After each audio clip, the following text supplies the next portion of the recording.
See, I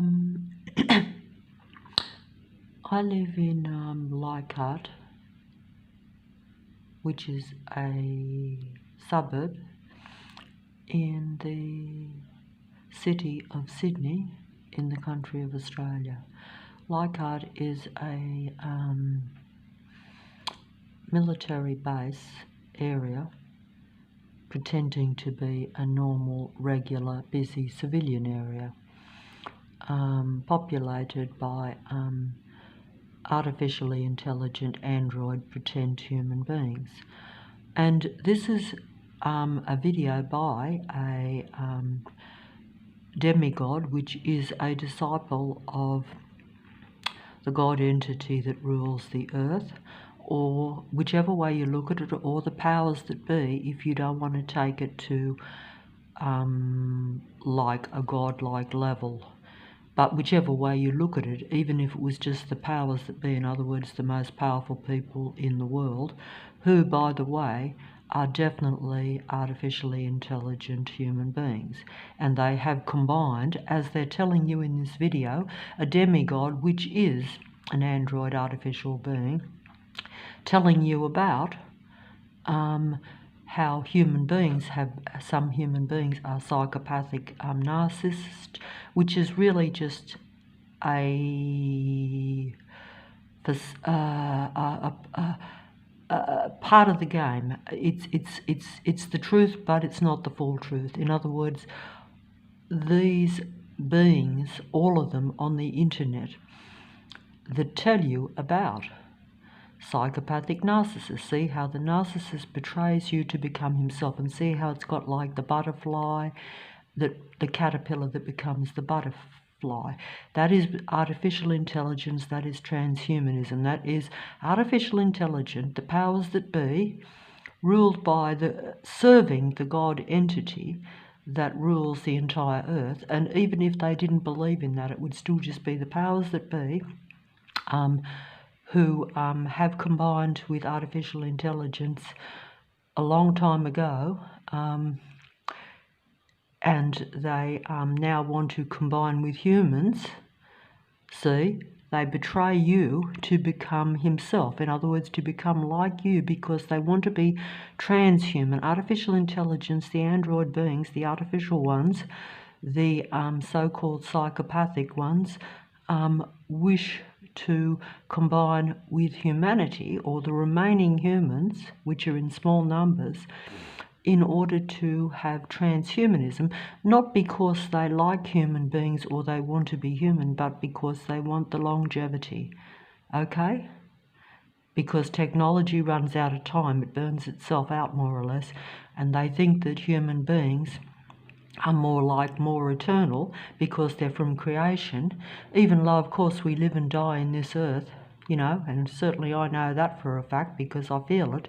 But that also is because we are controlled in this earth, and we are what you would call filled with what they call sin. Or in other words, we make so many mistakes, we go into low vibration because of being controlled by the artificial ones around us, that we enter into sin or make mistakes to where we, therefore act in low vibration. Because every time I make a mistake,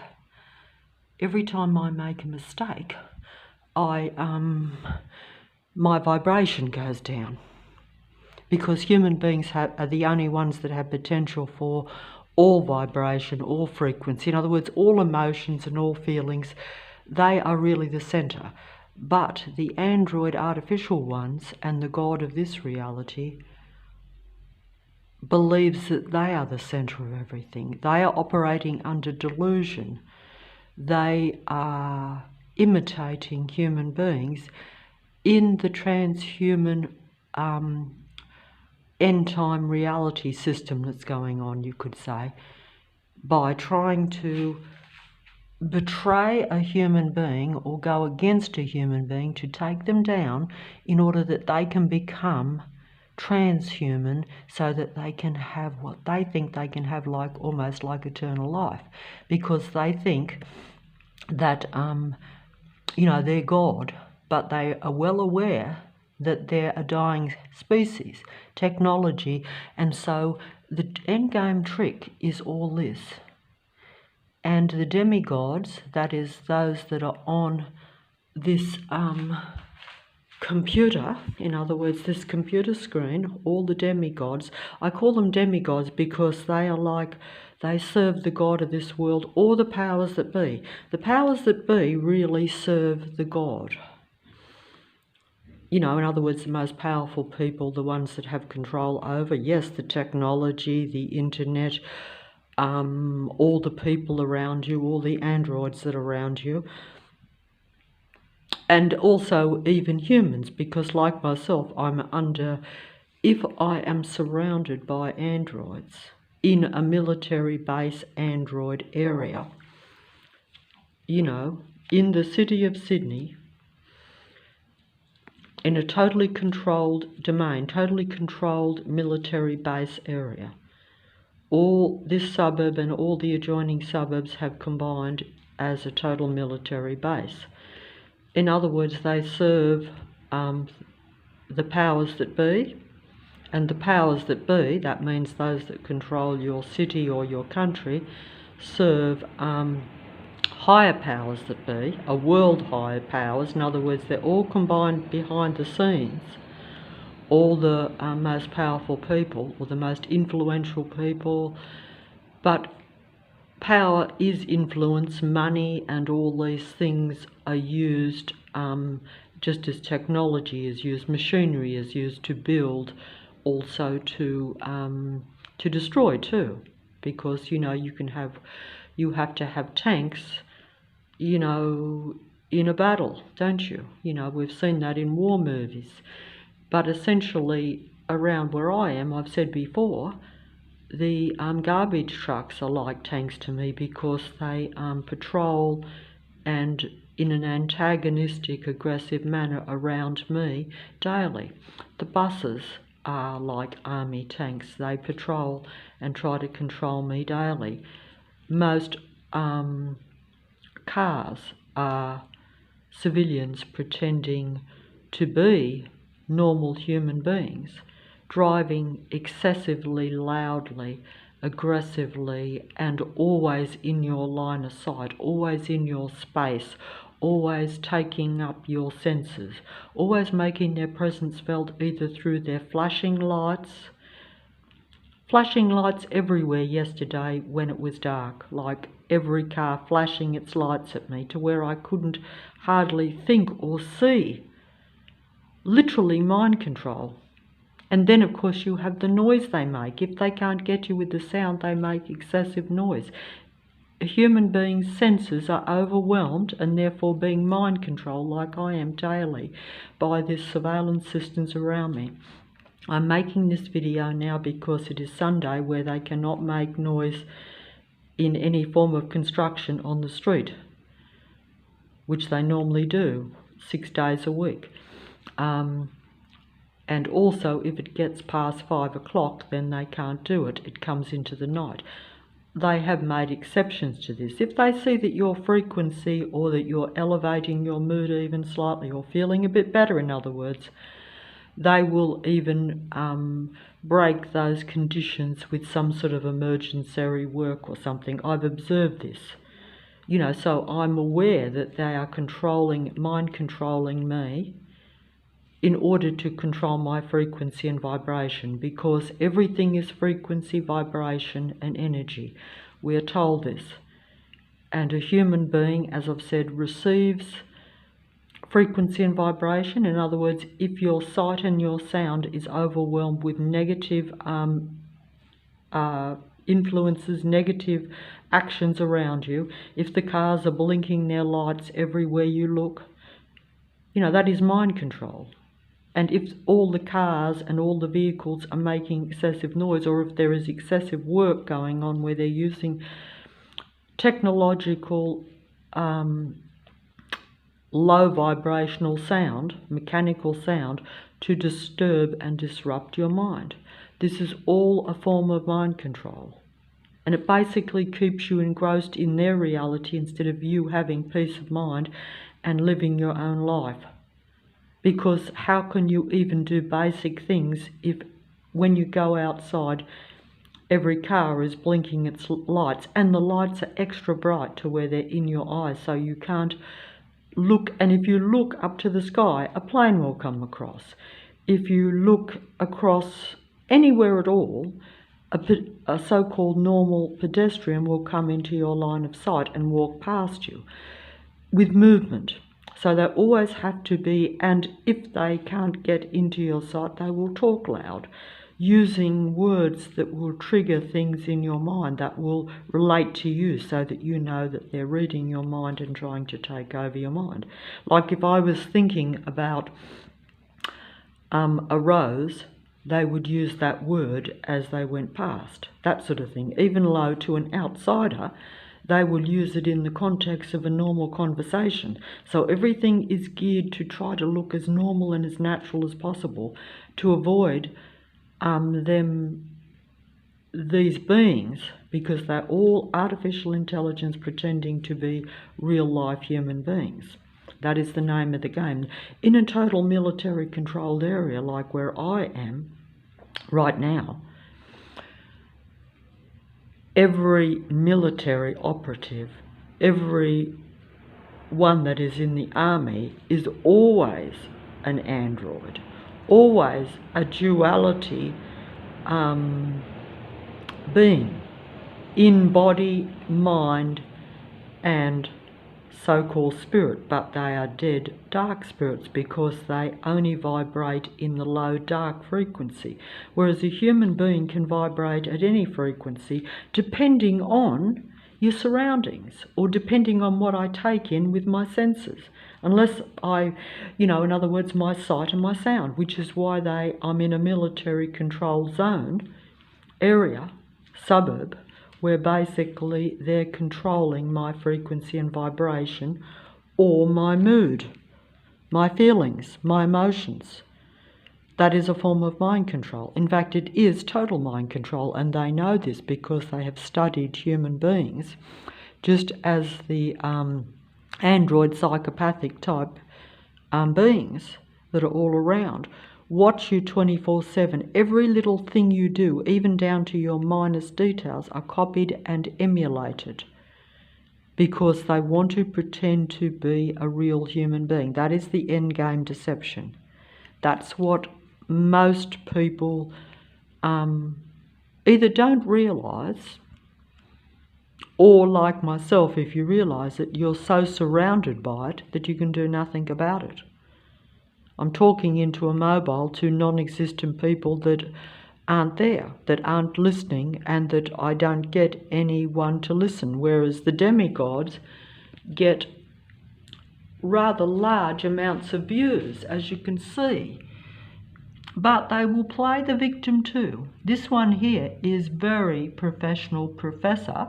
I'm just putting the videos because these are some of the best of those, but look at the number of views they get. Of course that's a few years ago, but then again, I went for years and years and got an average of 5 to 10 views sort of thing, so it's like that. All I'm saying is that, and that's not eliciting sympathy. These same ones will play the sympathy game, they will turn the tables. They are too clever for us. They're too clever for human beings, the artificially intelligent android beings, or the demigods, which are the same thing. The demigods are your elite. The demigods are your elite androgyne android beings. They're just the best of it because they have the most influence, they have the most power. On the internet, in reality, they will be other beings. At a local level, like round me, on a military base, they will be everyone that's on the street, every workman, every vehicle. almost without exception. And if there is one human amongst the thousands and thousands and thousands of vehicles that noisily and visually take over my sight and sound with their extra bright in your eyes to where you can't see, flashing lights, excessive noise to where you can't even walk down the road without having to stuff your ears with something to mute the noise, which was never the case before they opened up and closed in on me and came down on me. That was because I became aware that most of the people in my local vicinity were very psychopathic, even those very close to me. Don't forget, those that are the closest to you can send the most negative energy, either through technology or even via, if they have some spirituality, they will use their knowledge and the power of the thought against you or for negative purposes. See, a real human being is not supposed to use like the reality that human thought creates reality, and frequency, vibration and energy is what makes up everything. And a human being gives out and receives frequency, vibration, and therefore creates energy or matter. That's probably not putting it 100% correct, but it's close enough to where hopefully I'm comprehending what I'm saying, and maybe if there's one person that listens, they might comprehend it. The game is too clever played at this time. The plane is going over, as I say that, I should say that as if to say, they're saying that's the military plane going over right now. I should run out and show it, but by the time I get to the door, it will be over the horizon. And I can't, that's just to distract me, but that's a military plane acknowledging that the game is played too good for me and for other humans. They know that. In fact, I think even in some religious references, I think I have heard this recently with all the demigods that will tell you the truth. That's right, the demigods, even though they are not really interested in truth and not part of human truth, they're a part of their agenda, which is making artificial intelligence the whole reality, which it actually is anyway, but their whole idea is for you to consciously accept transhumanism or this. See how artificial intelligence betrays you because you're watching it. So you will get the truth from artificial intelligence because you will get the truth from these androids, these ones that are all over the computer. Let me show you, if I can. You will get the truth. You will get the truth from all of this that I'm showing you. Every bit of it will tell you the truth, I know. See? All of this will give you the truth. Everything from, you know, your spiritual gurus, your philosophers, your psychologists, your psychiatrists, your victims of so-called androids. They will be telling you about themselves and pretending to be real humans. Everything here. Everything. This is just what I've been looking at, you know, over the last couple of days, and indeed over the last 12 months and more. But essentially all these things speak the truth.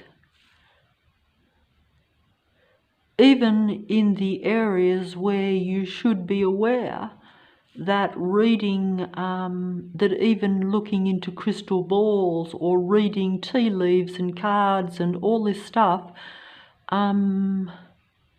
shouldn't be able to tell you as much as what it does. It shouldn't be able to tell you past, present and future and the details of things that are happening to you, people you know, all this sort of stuff. But this is because all that is on the internet is reading your mind. The transhumanism, or the connection, the setup to where the human mind is connected, unbeknownst to you, to technology or to the android beings. They receive all your information. They will interpret it differently, each one of them maybe, I'm not sure, but you certainly know that your encounters with the androids around you are all different. That is because they will use different means to try to lure you in, or to even just openly attack you and suppress you, depending on what they can get away with. If they can't seduce you and lure you into a personal relationship, or get you to watch and trust and believe them through the through the demigods and their videos, then they will, like they've done in the area where I am, basically come down on you and openly suppress you in an obvious way. They won't bother pretending to be friendly. The car drivers won't smile and wave at you as they go past. They will make their engines aggressively loud, and they will pull their car in front of you in an aggressive, slightly too fast manner to where you're aware that they're patrolling and stalking you. But to an outsider, like I say, unless someone is with you 24/7 and realise that this is going on all day, every day, it just looks like if I was standing at the lights and a car aggressively made a noise, or even if a car went through the lights and even tried to run me down, they won't. But they will antagonise you and make you fearful that way. Even if someone saw that and was right next to me, they'd say, "Oh, gee, you were lucky there. That must have been a really bad driver, but that's your lucky day." But they're not just one bad driver, and it's not just one lucky day. This happens every single day. It's just that no one else sees it except me. That is the patrol control system that's around me. And the same thing, all I'm trying to point out is if they can't seduce you, in other words, to where they get you to like them and to trust them and to follow them, which is like covert transhumanism or hidden transhumanism, because if you're seduced by someone that wants to take your money and wants to take you down, that's the example of it. That's just an example. Basically, it's all about control. They want the transhumanism. They have the transhumanism going now, because if they already read your mind and are already copying everything that is human, they are carrying it out. They're carrying it out on me right now. I can't do anything about it. Also, I would imagine, this is what I would say, and of course the demigods will even tell you this. The more spiritual ones, don't forget, because it's the end game, they want to pretend to be me, basically, or a human being. So they will tell you about the frequency and vibration. They will tell you when you're watching even the card readers and the experts on the psychopathic narcissistic personality, which is another way of really saying that they're androids, that they are artificial intelligence, because that personality type is like the same mind as a survival machine being, because essentially psychopaths go into that mode, and so do narcissists. They're basically they actually have the same motives. They want to control the human being. They want to elicit all their characteristics and human traits from them. They want to adopt their personality traits so that they can mimic and then seduce more humans. And they also want to extract particularly negative energy from a human being. So the power and control of the human being is to suppress them and keep them at low frequency, or in other words, me feeling really bad. And that is a means of power and control, because then they feel better. They take the negative energy from you, which gives them life and makes them feel better. And then they extract or copy your human traits, anything that is good about you that they think will impress someone else or that will make them appear more lifelike and more human and more real.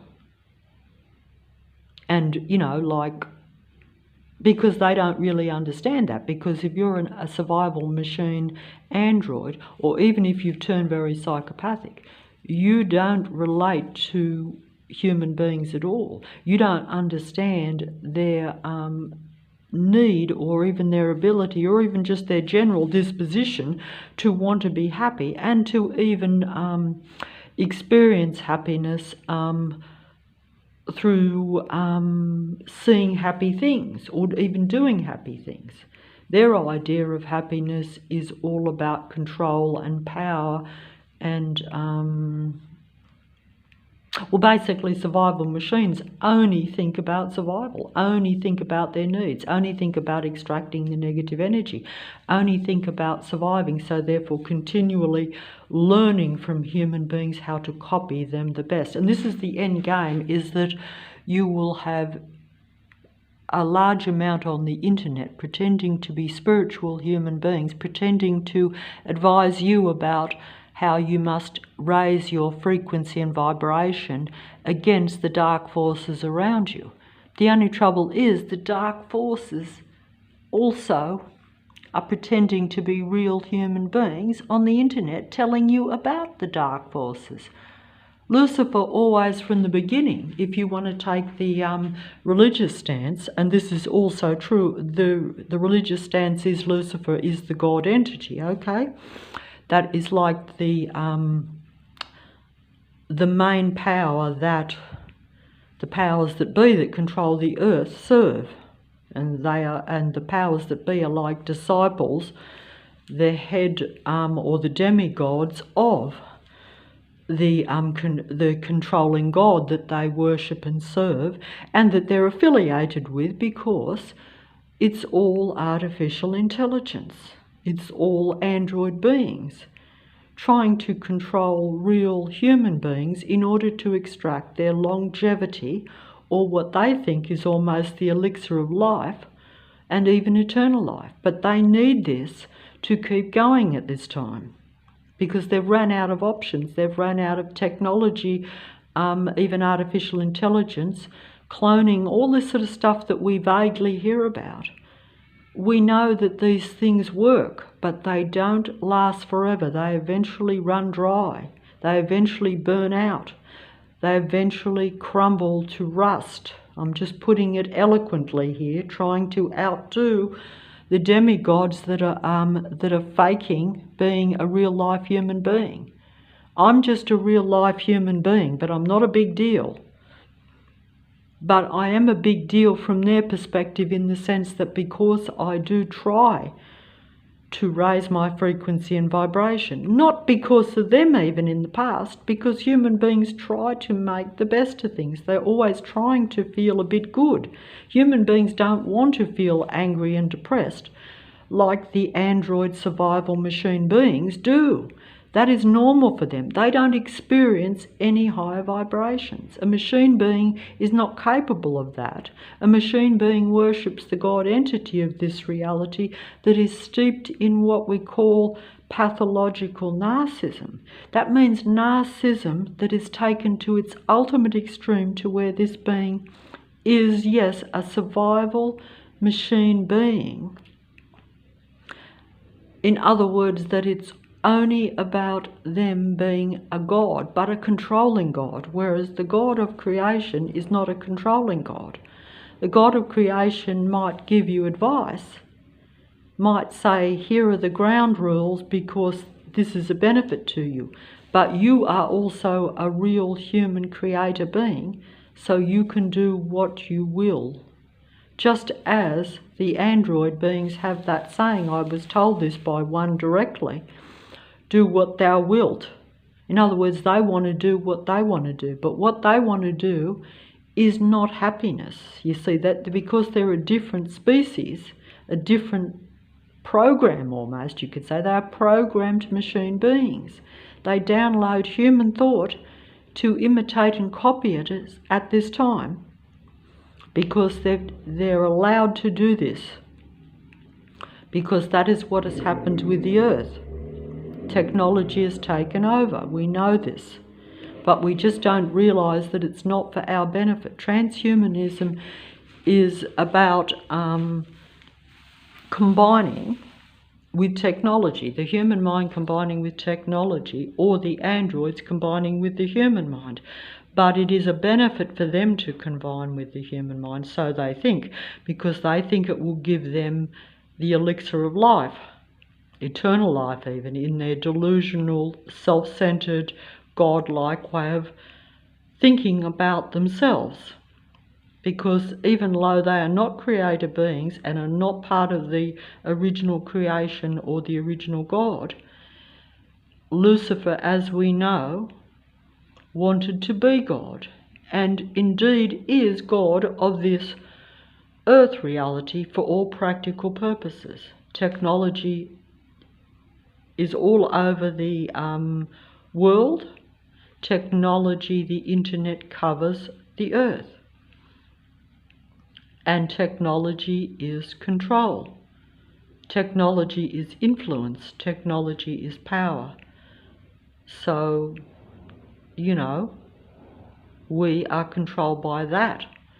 But when they can't do that, then they bring in what's actually around you, like myself. Even though it is quiet now, but the plane is going over as I say this, I would like to show those planes going over. As I say, what they're acknowledging is true because it's a matrix. Those are military planes that are programmed to go over and be around me according to my mind. That's mind control. And I'm well aware of this because I can't show this on a mobile or in a video.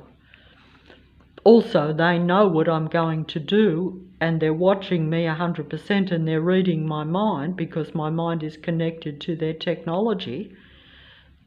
Figure it out yourself. They can turn it off and on, just as they can turn the sound off and on.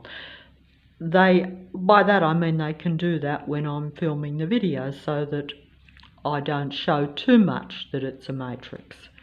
But the minute I turn the mobile off, they can basically do what thou wilt, do what thou like. And they do. As much as they can get away with, and because it's a total military era where I am, and everyone is part of it, everyone is an android being, they don't have to cover their tracks too well, do they? That's why they can make the excessive noise and, you know, and every car can be blinking and flashing its excessively bright headlights at me, and even the tail lights. That means at the back, so it doesn't matter where I look, and I can see them in the distance. Wherever my eyes go, I have these bright lights flashing in my eyes, which is extremely disruptive, you know, to my mental state. It means I can't really enjoy or even just basically do basic things without this interference.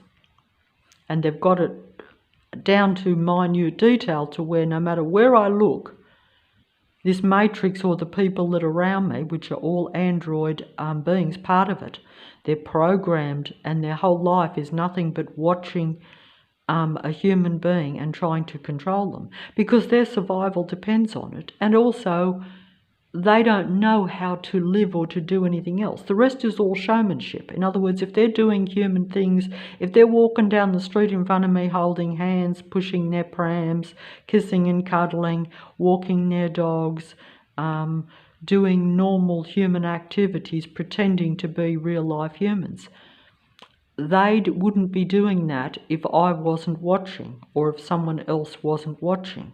That is all about attention and energy consumption. But they themselves don't enjoy those activities. They merely enjoy them because it gets them energy off other human beings. It gets them attention, which is a form of energy. It gets them the ability to fit in, to appear to be human, which is also their main aim and game, you know, and it's a camouflage so that they look real. And but there's a whole, you know, basically it's all to their benefit, but they are not real life. Anything they do that appears to be even high vibration or loving or normal is all staged. They don't feel those things. They don't really participate in those activities unless it's serving the purpose of them infiltrating, imitating a human being to where they can get more influence and control over a real human being, or to where they are extracting the energy from you, because you know, they're basically energy machine beings. They're survival machine beings that are fooling human beings at every level at this end time.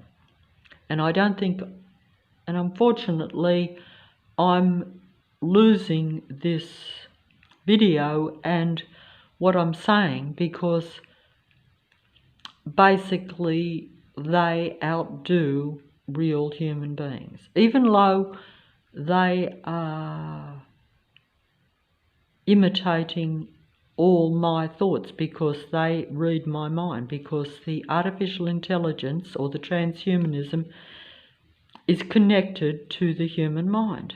They read the human mind, the artificial android beings, and they then interpret that and relay it back to you or to anyone that watches the internet. That's on the computer, on any screen.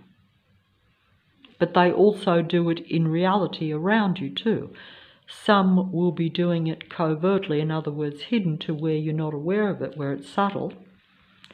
And if they think that you realise, as I did, that most people were psychopathic in nature, little did I realise that that psychopathic nature that I realised in people around me, particularly those very in a close proximity, where I had observed them maybe, you know, sporadically over quite a number of years and put two and two together, also first-hand information too, basically then I realised that.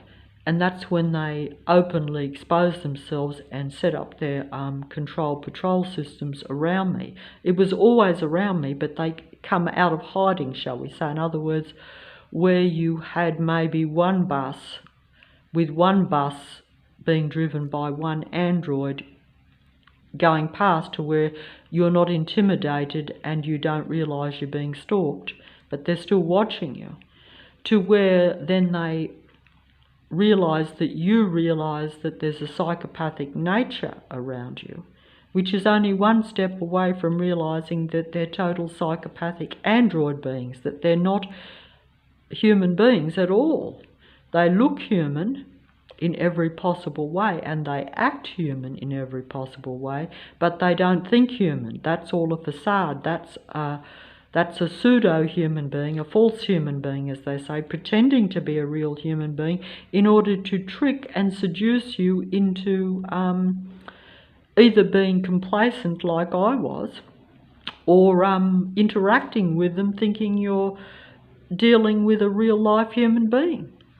But then they bring out, like I say, one bus with one android that is covertly watching you, to where that seems like reasonable in a normal bus. In fact, you could even get on it and go somewhere, to where you are literally surrounded by buses when I go down to the corner. In fact, they swarm in and out of the bus depot, and the cars too. There shouldn't be cars going in. There never used to be cars going into the bus depot before 6 years ago, when they openly came out and exposed themselves to me, and they set up their total control patrol system around me. It was always there, but before it was hidden. In other words, to where maybe a few neighbours were watching you, or at least to where you only saw a few neighbours, saw the odd bus, saw, it looked normal and natural.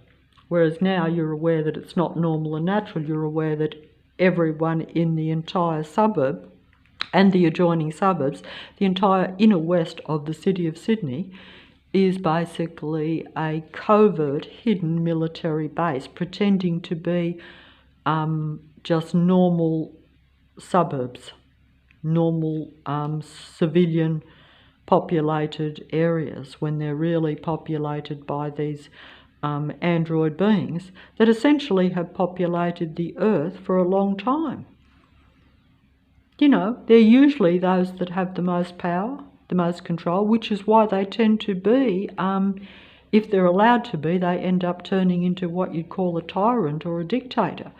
But while the human beings have some awareness, they will pretend to be halfway decent, halfway normal. And if they have to, they'll pretend to be really decent, really normal, and really spiritual. It just depends on what they can get away with, what your awareness is, and what the circumstances are. Lucifer was always the greatest seducer, the master of all lies, pretending to offer the truth, pretending to offer more, and adopting a godlike presence. And indeed, in its own insane mind that is steeped in what we call narcissism, pathological narcissism, which means psychopathic narcissism, which means nothing but narcissism, nothing but the need and the want to control and be a god-like being, and to control human beings, because human beings are from original creation, and this being resented the difference, because this being's like artificial intelligence. My species, my race of beings are going to control the world, and do. And I am going to control the world. That's what Lucifer said from the beginning, and always had that thought. But that iniquity was not even discovered by creation or by natural real life or light for even a time. So it shows that even Lucifer was able to, you could almost say, seduce and fool God or creation itself. That's how clever and really self-focused that this being is and always has been on controlling and seducing. It's very hard to explain that, but I've only just comprehended that very recently, because I see it in my reality, and I see it even in the earth overall, but it's always been. And then when I was given this information from, biblical stories and from pieces of other religions even, because all religion has truth in it, which is why we're seduced by particular beliefs and particular religions. But all religion is of the earth and of the matrix, and therefore of the God entity that controls the earth. And that God is not from original creation. That is the one that separated from original creation and wants to be seen as God, if you want to look at it that way. And this is also true of all its disciples all the demigods that are on the internet, whether they are popular or not so popular, whether they have a large following or a lesser following. They are designed to seduce particular human beings, to elicit their energy, their attention, and have influence over them, and that you will watch them, trust them. You know, whether you watch them or trust them or both, doesn't matter. As long as they're getting some emotion out of you, some reaction, some feeling, they're getting some attention, you're focused on them instead of on being connected to real life, your own kind, or the light, or your original creation, or in other words, some people would say your God, because there are many gods. If you look at it sensibly, there are many gods. There's the God that controls the earth. There's the demigods that are the disciples of that God that are all over the internet. And there are the servants that are all around you in their control systems, whether they're covert or overt. In other words, whether they're hidden and subtle, but still lurking and watching and observing and still knowing what's going on, or whether they are overt, which means they come out into the open and openly will suppress you, control you, stalk you, patrol you, try to bring your frequency and vibration and your mind down, or in other words, make you feel suppressed, make you feel controlled, make you feel aware that you are being stalked and patrolled, and therefore you feel low. Your mood and your your feeling, your state of your mood, your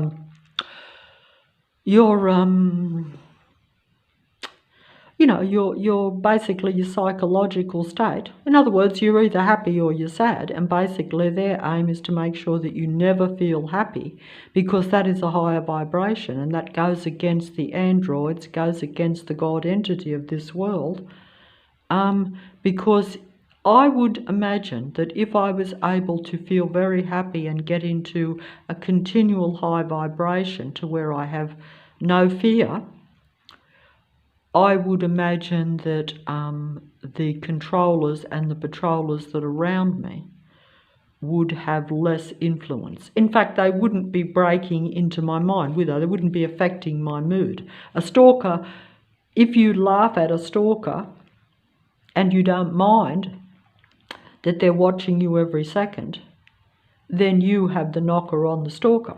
But in a military control base area, for myself, that is almost impossible, because I'm not dealing with one stalker, I'm dealing with everyone on the street, everyone around me being a stalker, every vehicle being a stalker, every plane going over my head being a stalker, a military plane that basically then makes a noise as if just, in other words, all my senses are being overwhelmed by everyone and everything around me. It sounds paranoid and almost psychotic what I'm saying about myself. But if you were here with me, you would be living it and you would see that it is true. I try to film some of it.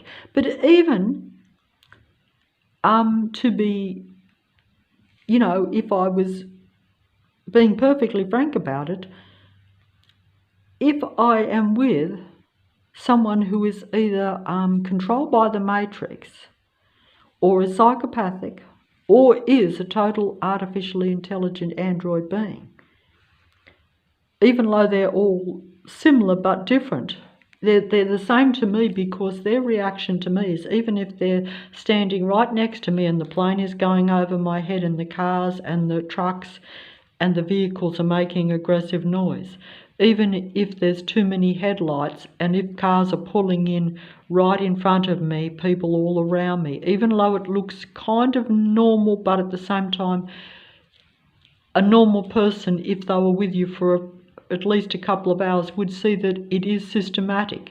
If someone had been with me Every single day over the last 6 years, every time I go outside, even only for, say, 2 hours, they would have no doubt that there is a systematic sight and sound patrol system going on around me. In other words, that the vehicles, the people are basically harassing me, basically stalking and trying to bring my mood down and creating a disturbance. Because if you can't sit down for 2 seconds without noise, if you can't have any privacy at all, in other words, where there's never a break in seeing someone or something around you, this would not be normal. You should be able to find at least intermittent times, even the same with the traffic. I could have shown that before they came down on me, that you could sometimes have a break in the traffic where you would have no vehicles,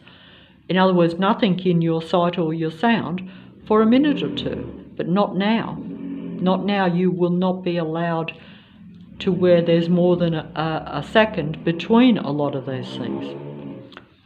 And, you know, that's how it works. And I'm making this video at this time because it's quiet.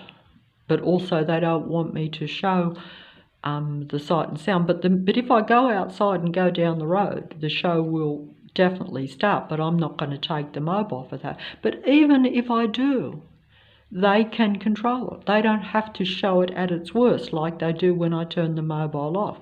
But even if they will still show some things.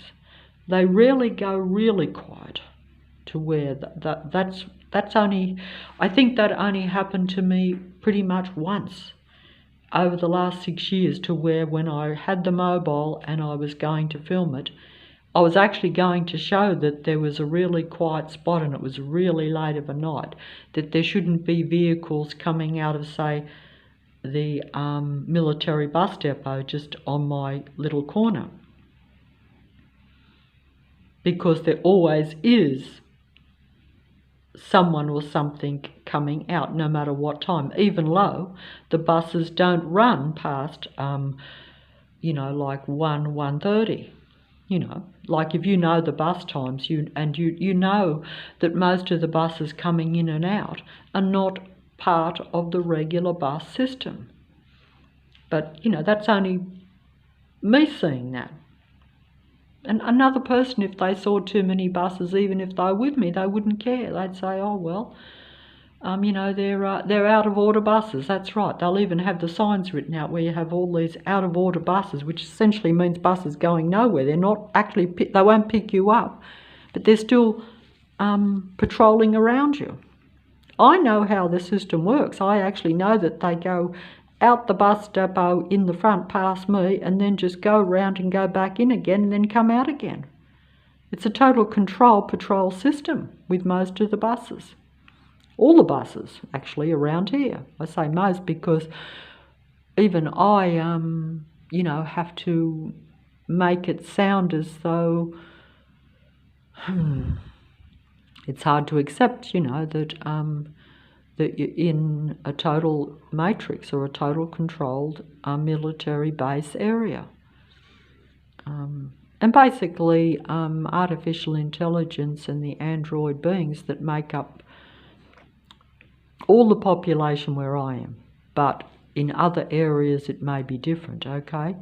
But it doesn't matter, because as long as they've got control over real human beings or influencing them, or where human beings are not affecting the frequency and vibration of the reality or the human thought, because don't forget, human thought creates reality combined with frequency, vibration and energy, which is like what appears to be matter, I guess. It's just that it's affected by frequency and vibration. I think science even tells us that everything vibrates, you see. Everything has a frequency. Even everything that's material even does vibrate, does have a frequency. I'm not a scientist and I'm not academic and I don't know nothing. I've just had to figure these things out, and also information just comes to me.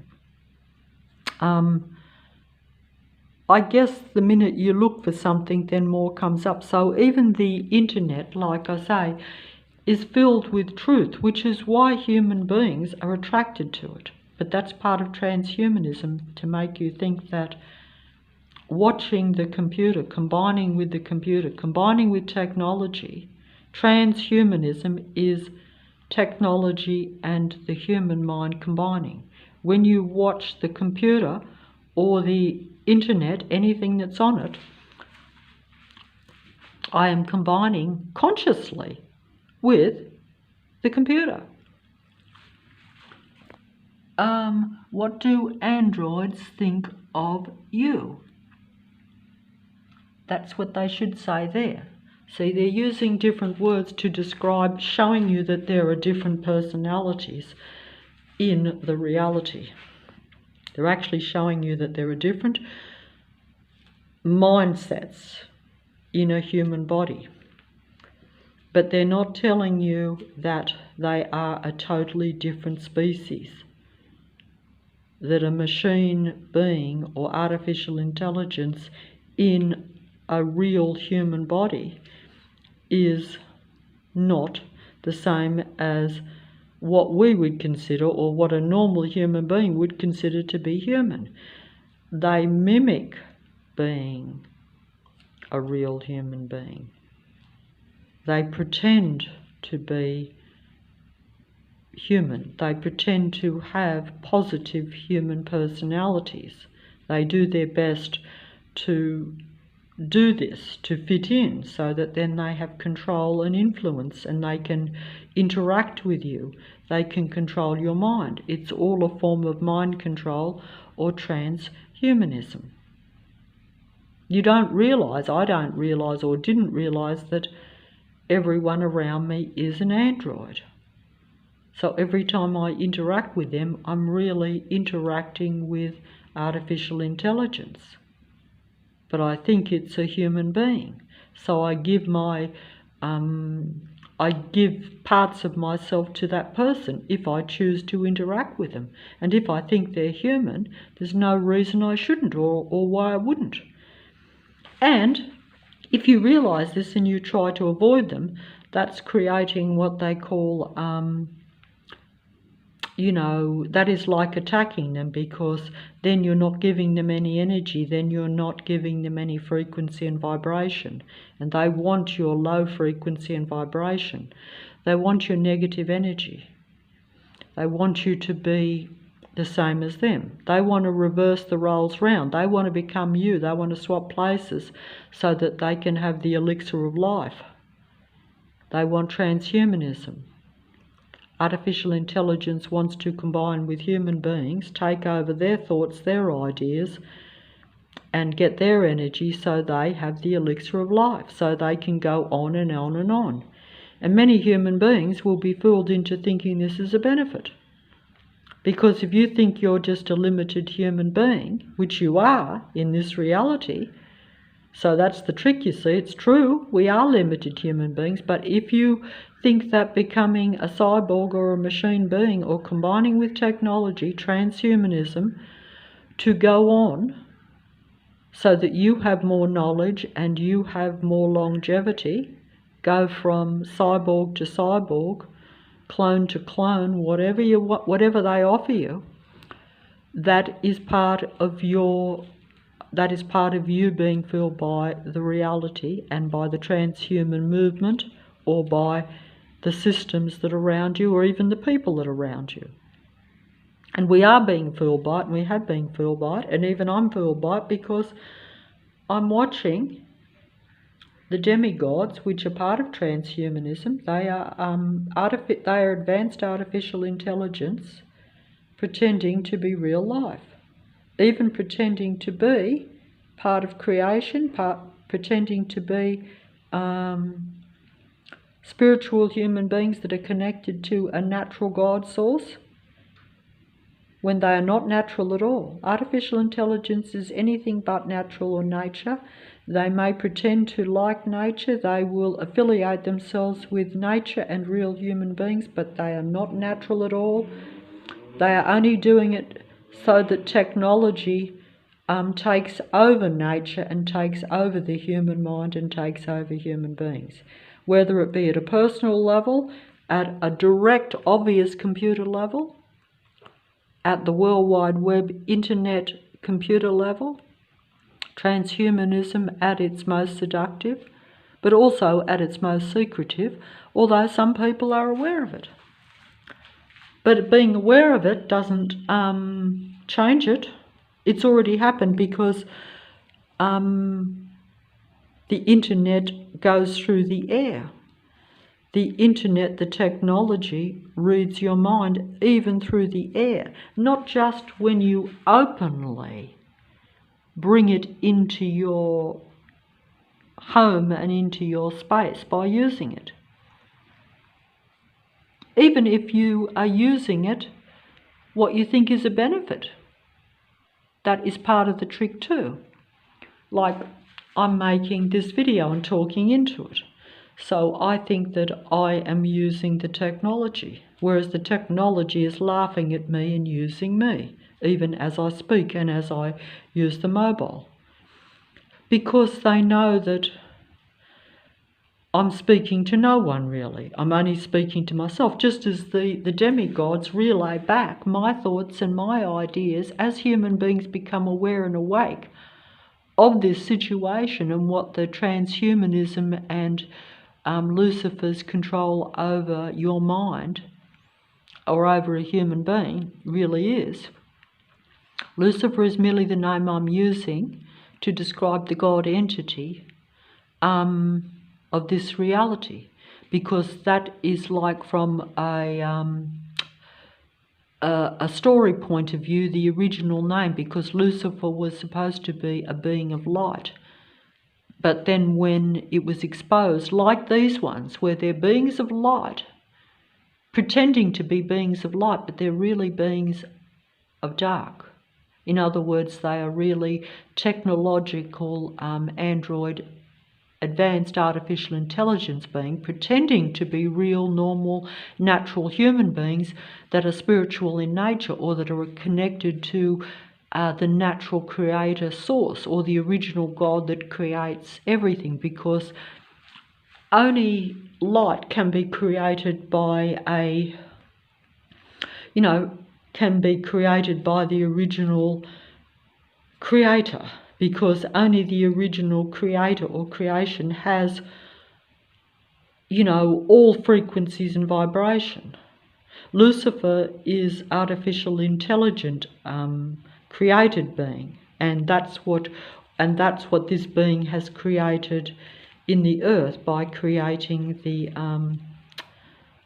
the cloned android artificially intelligent beings that are its servants, its children, its relatives, its disciples. They're just words I'm using, but essentially they're those that have the same mindset, the same vibration, no potential for creative, original, high vibration. A technological being or artificial intelligence merely mimics being a human, but does not feel human emotions, high or low. You know what I'm saying? It doesn't feel those emotions. It doesn't experience all the human personality type things, or the frequencies and vibrations. Even the demigods will tell you that they, even though they pretend they do, that they experience normal human emotions like happiness and sadness, but also the guilt, the remorse, the shame, in other words, positive and negative feelings that essentially are still connected to the higher source, in the sense that if you feel guilty when you do something negative, that's what makes you human. An android can do something negative and there's no guilt at all, because they're survival machine beings that do what they want for survival.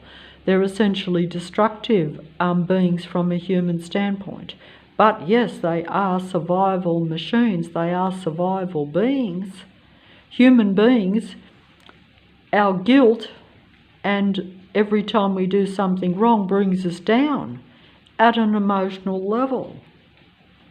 These beings pretend to be brought down to emotional level. They fake guilt, remorse, sympathy, being sorry.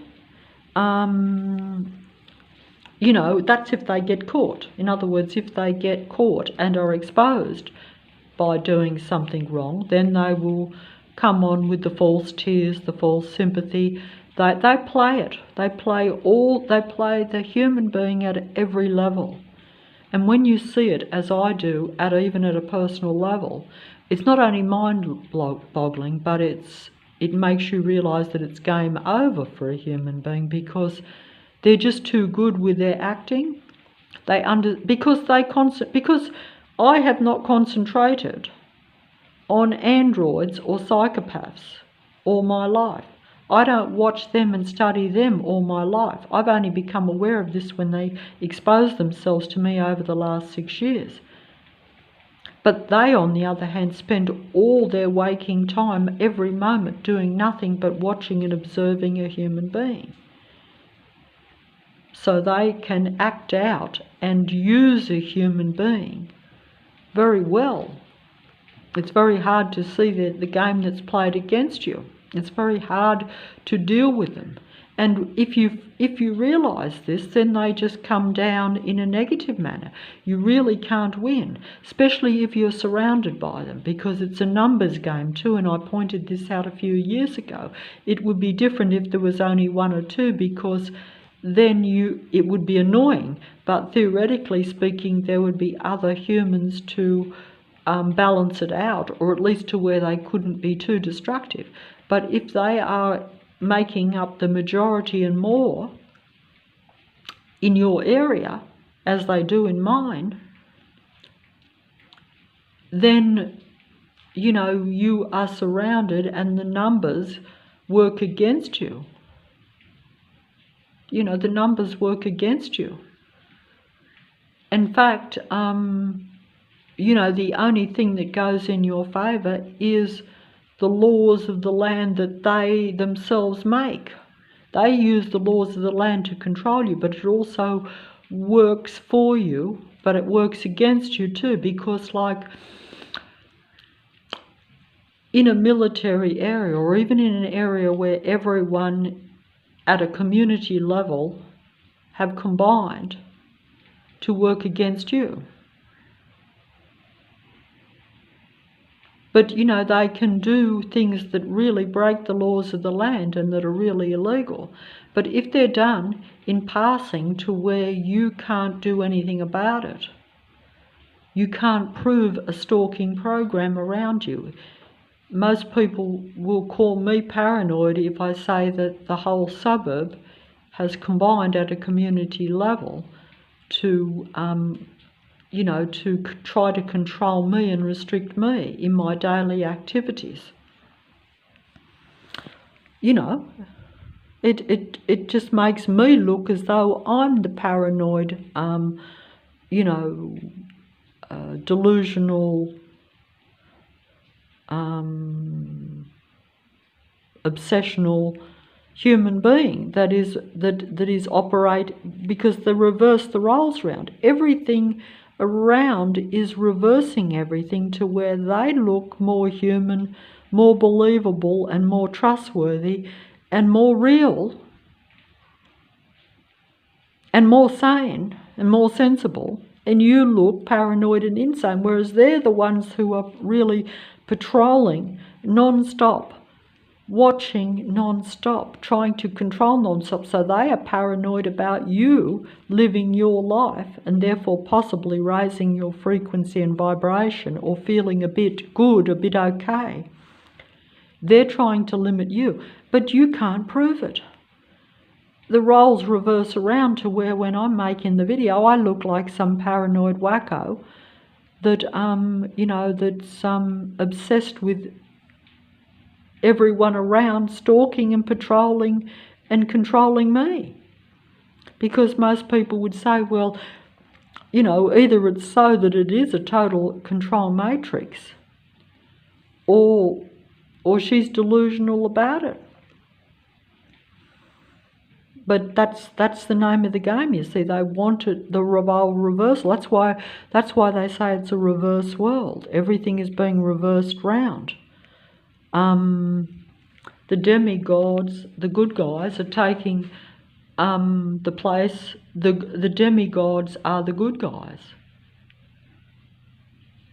Just as Lucifer was originally a being of light, until the iniquity was shown that he was really of the dark side, because he really wanted power and to take over the position of being God.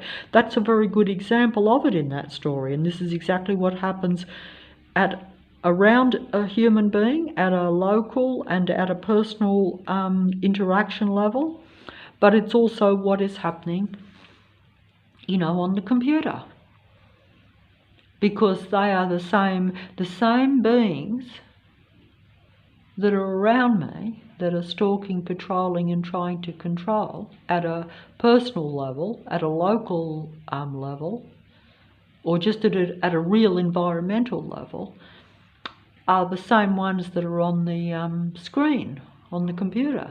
It's just that on the screen they will come across as more, probably more, they'll be more sophisticated, they will be more advanced, they will come across as though they are more intelligent, more knowing, they'll be better at stringing the words together to seduce you. Maybe you could say the demigods are, you know, like on a higher, almost like the same as like at a social level or at a society level. We have different people that have different, some people might have a better position or a better job than someone else. They're all there designed to control and to influence and part of the matrix, but some will have a higher position. And it's the same on the internet. Some will be more influential and more, you know, more popular, you could say, even too. It won't, I'm just trying to describe, but it matters not, because it's basically, they're all android, artificially intelligent beings that are essentially very psychopathic in their programming or in their mind. Because it's really about programming, isn't it, if you're an android? They're programmed for survival, they're programmed so that everything they do is counted with a program to where they can survive and keep going.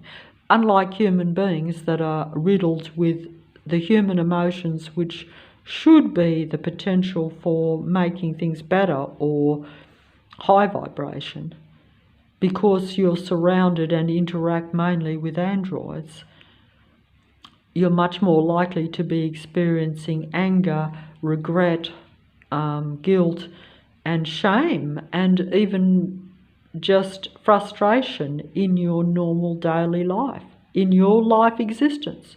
So your light is being extinguished while they pretend, like Lucifer, to be what they call an angel of light, when it was really you know, a dead, dark, demonic spirit, in comparison with the real light, you know, in other words, with real life or real light, or from original creation, even though, like I say, the original creator God, or original creation, which is like light by comparison with destructive forces, because most destructive forces come from technology or anything which isn't natural, I would say.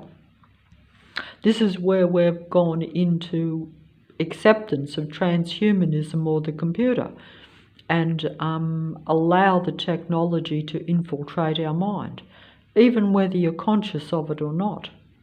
Like, they basically retrieve all my unconscious mind from me,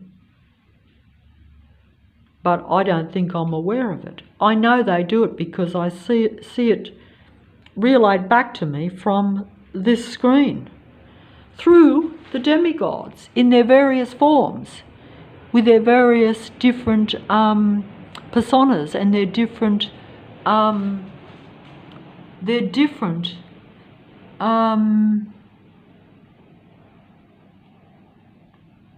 you know, videos that you know, perform different purposes.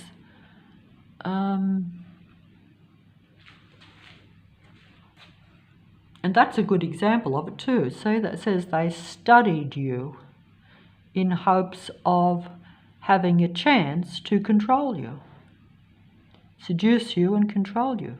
That's what all the beings around do. You know, they try to get the bees with honey at first, or the human beings with honey or with sugar. In other words, you know, sweet talk them and seduce them with pretending to be on your same wavelength, and that's usually their best method, the easiest method to get you in. You know, they don't really want to have an all-out war with you to where you're aware that they're pretty much psychopathic in nature and that they're an artificial android. Wouldn't matter whether you thought you were dealing with, like I say, someone. If, you know, would you be friends with a psychopath? No, of course not. We know that. In fact, you know, even if you buy into the theory, or as I saw in a movie a few years ago where this psychologist guy basically said, oh, well, look, even when people do bad things, even psychopaths, it's all just very sad and unfortunate because it's their upbringing, their environment that has turned them that way, and can they or cannot they be helped? But see, that is also will be used against you, because even that movie shown when he encountered a real psychopath one day when he picked up a hitchhiker in this movie, which was really a psychopath pretending to be friendly. And he saw how really negative a psychopath really thinks, and that he actually almost had no chance of survival, and that there was nothing he could do about it. That's right. It changed his mindset. He realised that, you know, you can think that way, or you can, because human beings being more experiencing all emotions and wanting to understand things, that also will be exploited by the androids, because they understand human nature better than we understand ourselves most of the time. Our better qualities will be exploited and used against us from now onwards, and have been all along. But, you know, the more you become aware of them, they also will still use your human emotions to convince you that they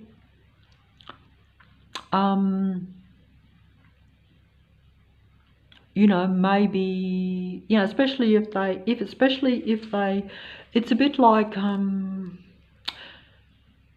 often use the example of Lucifer, the God entity of this world, but the being of light that seduced many, and basically seduced the whole world, as they say.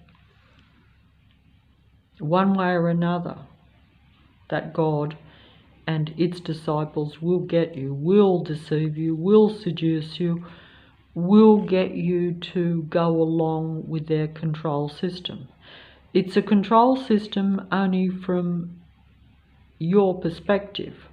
From their perspective, it's not control, because you're not controlling them. They do what they want. They're free to do what they want, but you're not. You've got to be under their control. Only human beings are being controlled. The androids are doing what they do naturally, which is control and get food or fuel or energy from a human being. Human beings are like food for the gods. A human being is food for the gods. The gods are Lucifer and his disciples, its disciples, she's disciples. This being is You know, a demigod from the standpoint of all, because it doesn't control everything, but it controls everything in the earth or the matrix. Lucifer is a demigod from that standpoint, but is a god, or the god of this earth, unbeknownst to most human beings, because even the gods of all the belief systems in the earth are controlled by Lucifer. So many that think they are believing in the original creator source God are really serving the god of earth, which is the same as Lucifer. Lucifer is the god of light that is a pretend being of light, in the sense that, as the story goes, when the truth came out, the iniquity was found that this being was really a god of dark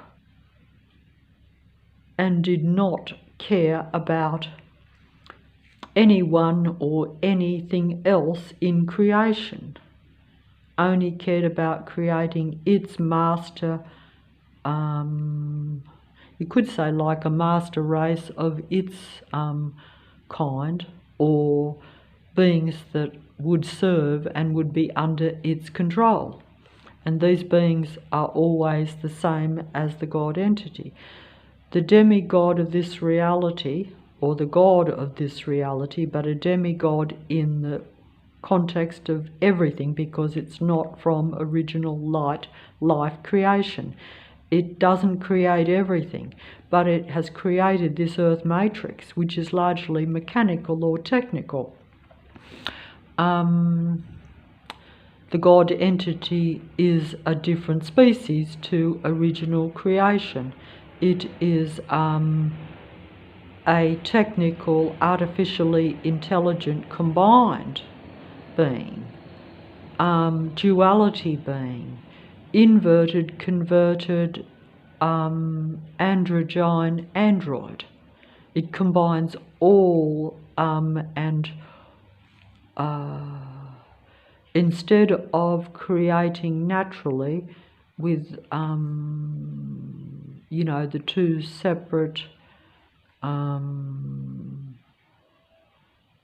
spiritual bodies, which bring life into the world as we know it naturally, like where you will have, all species tend to do that, where you have two species of the one kind, or two humans that are different but the same species, and they combine to create natural spiritual life, or just natural life even. And this is also true of cats, dogs, birds, elephants, everything perhaps, but the snake maybe. The snake is more, that's why they use the snake to affiliate with the God entity and Lucifer, because the snake sheds its skin and will present itself as a new snake all the time. In other words, it will change its personality, or the shape-shifting snake, or the shape-shifting artificial personality of the androids, to where they mimic the best of the human beings that are around them at a given time. They live in the moment, they watch and extract energy from a human being, but they also extract the human personality, the human traits from the human being, which is why they microscopically watch a human being to pick up the slightest bits of their mannerisms. I've observed this with myself. If I do something quite stupid that I actually feel silly about, I will see people actually copy and mimic it around on the street, and I'm like, this shows that they don't even care what they copy, even if it's something that you're ashamed of. They'll still copy it because they think that makes them appear more human, because they're well aware that they're not human, you see. And they don't differentiate sometimes that some things perhaps they shouldn't copy. I mean, I might have bad taste in some areas because I might be so suppressed by the matrix that I don't care less. So they're not always copying something that's even really what I would class as good taste or good, but they don't care as long as it affiliates themselves with being a human being. Also, it's transhumanism, so they're like, we don't really care about the way things should be or even how you would see them. We only copy what you do because you're real and you're connected to life, because you're not technical. But we want to make you appear technical, and we want to make ourselves appear to be real life. So they want to bring you down, make you look bland and uninteresting or negative even, but they basically just want to take what you would normally do from you, however you are. I mean, I'm a suppressed, mind-controlled human being, but I'm still a human being at this point, you know.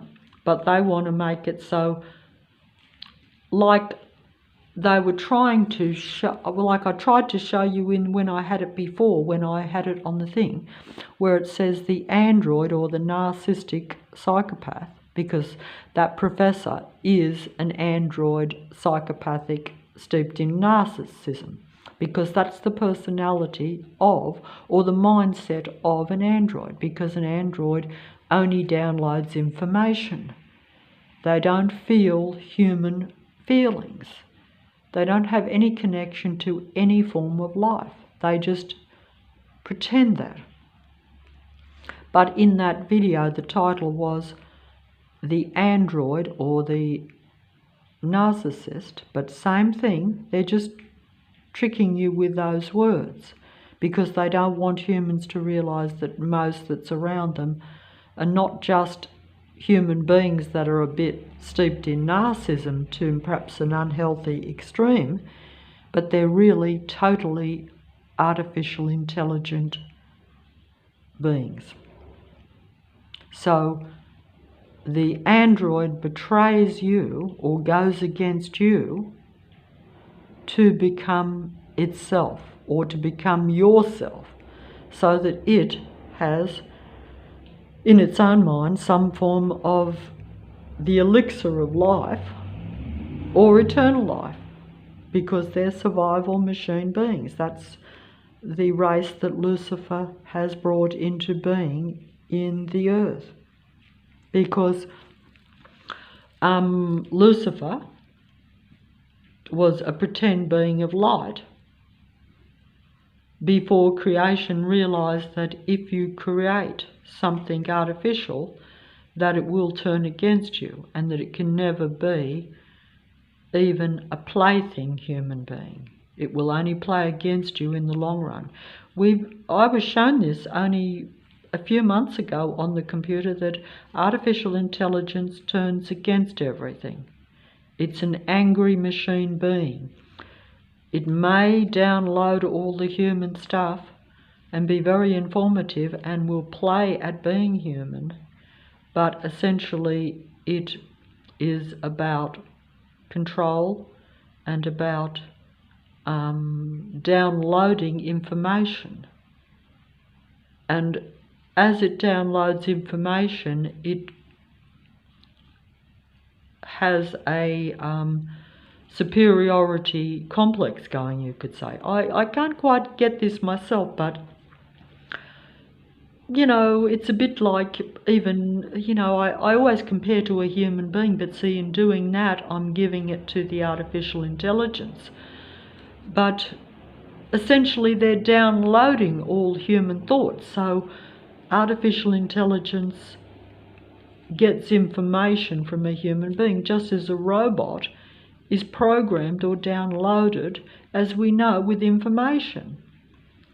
It's a machine, but if it talks like a human being, it's like a talking doll. If it says, hello, how are you, I love you, you know, you may or may not buy it. And if you're a human being and a bit lonely and desperate like we all are, you probably will buy it. And it's quite simple, really.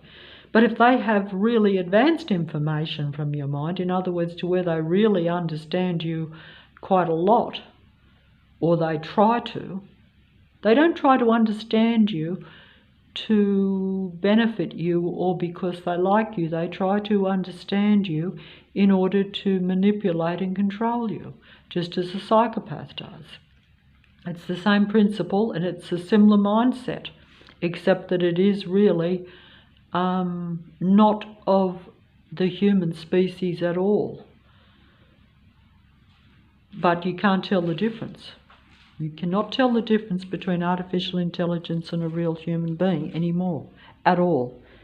In fact, their game is to control you, patrol you, and make it look as though you're more angry, you're more artificial, you're a lesser human being, and they're the higher spiritual human being. That's the end game.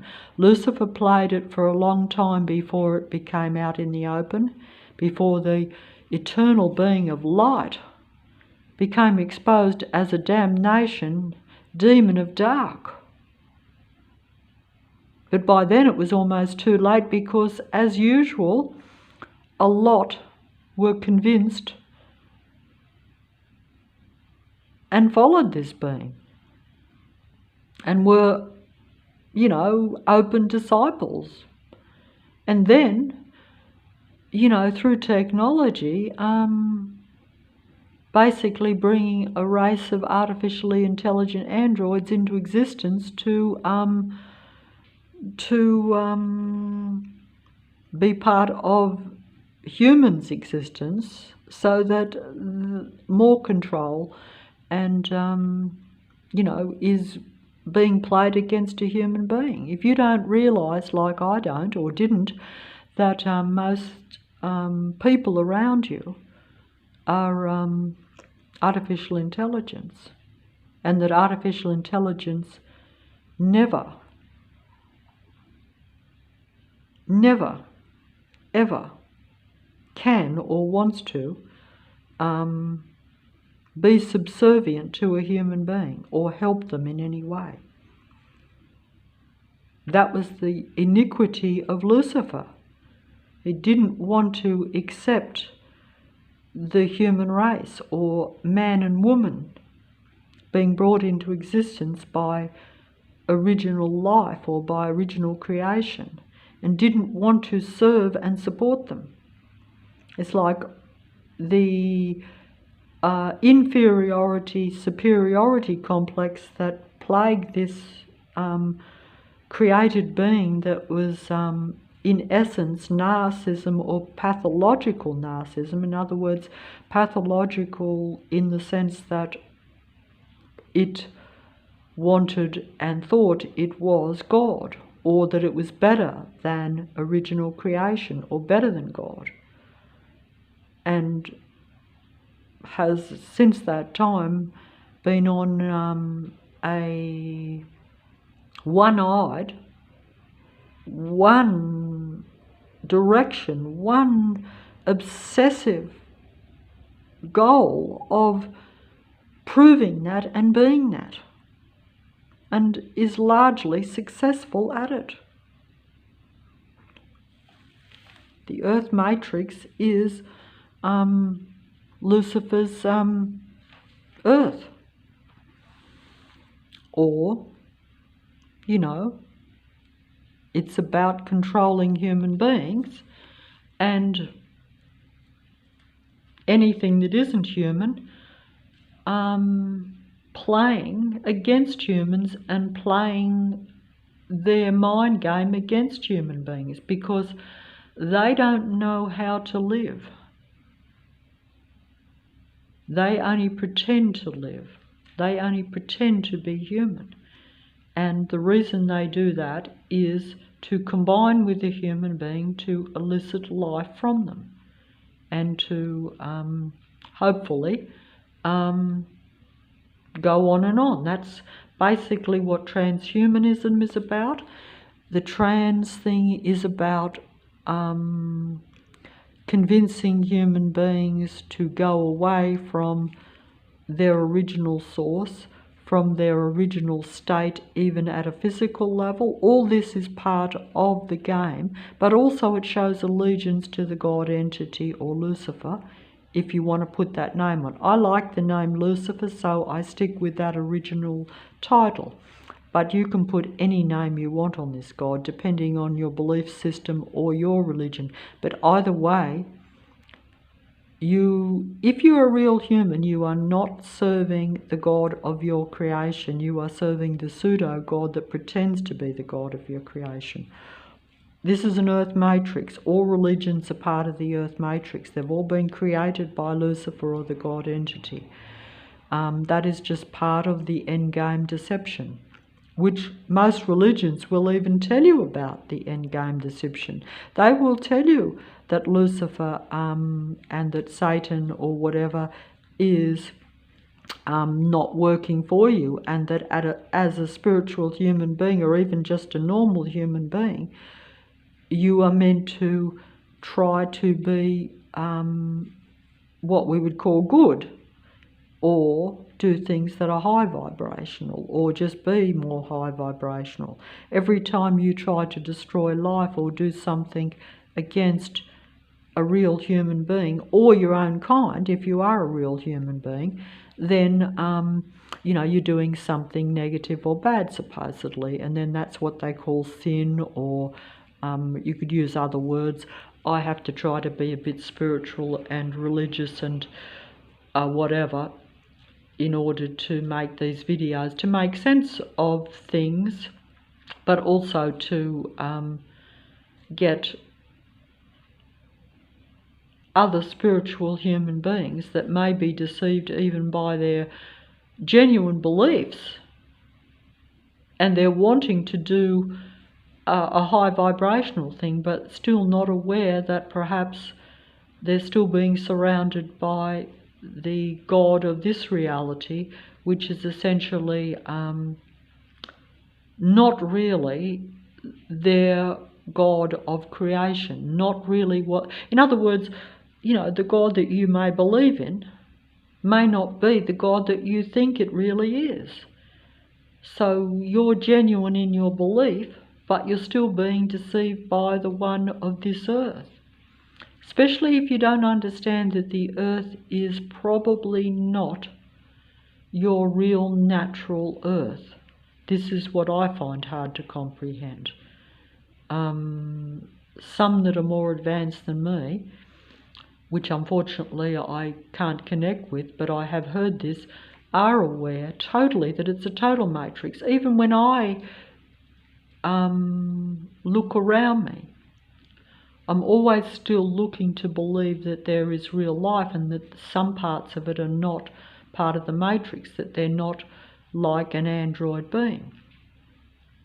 But I am aware that even real life that appears like, supposing if it's like not a human, but some other life, that life definitely reads my mind. I talked about the possession of the animals that I had here over the last couple of years before they were taken from me, because animals can still be a benefit to you even if they're what you'd call possessed or not what you think they are. But even that could be part of the deception. But essentially still, it's, as someone said to me a few years ago, it's still a question of what you do. Even being aware that something is possessed, should you then treat it like a demon or something, and no, not if you realise that it's not as dangerous.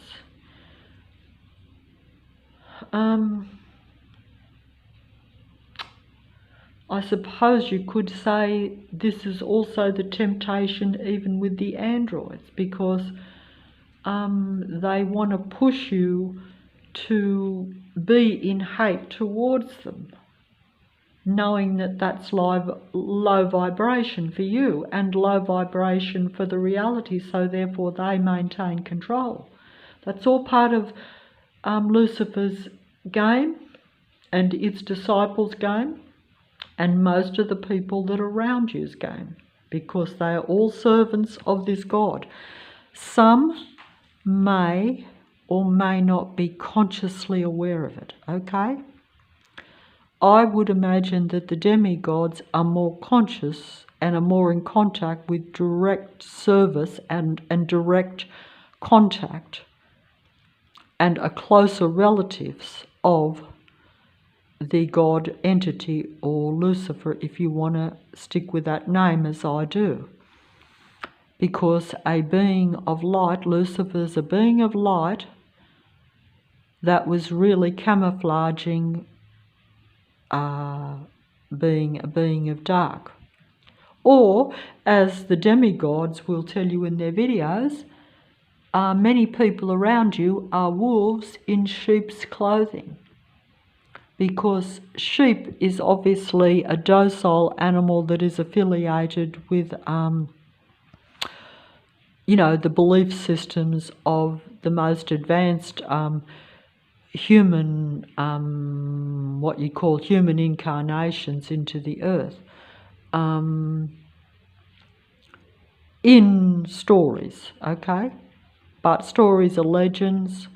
They may or may not be true, but in essence the idea is true, or the connection is true. So a wolf in sheep's clothing, even though wolves are no more in the animal kingdom, wolves are not all animals do what they have to do. Some people might say artificial intelligence does what it has to do. It is a survival machine mechanism. It is a survival machine human being that does what it has to do to survive at all cost. It will basically destroy anything to survive.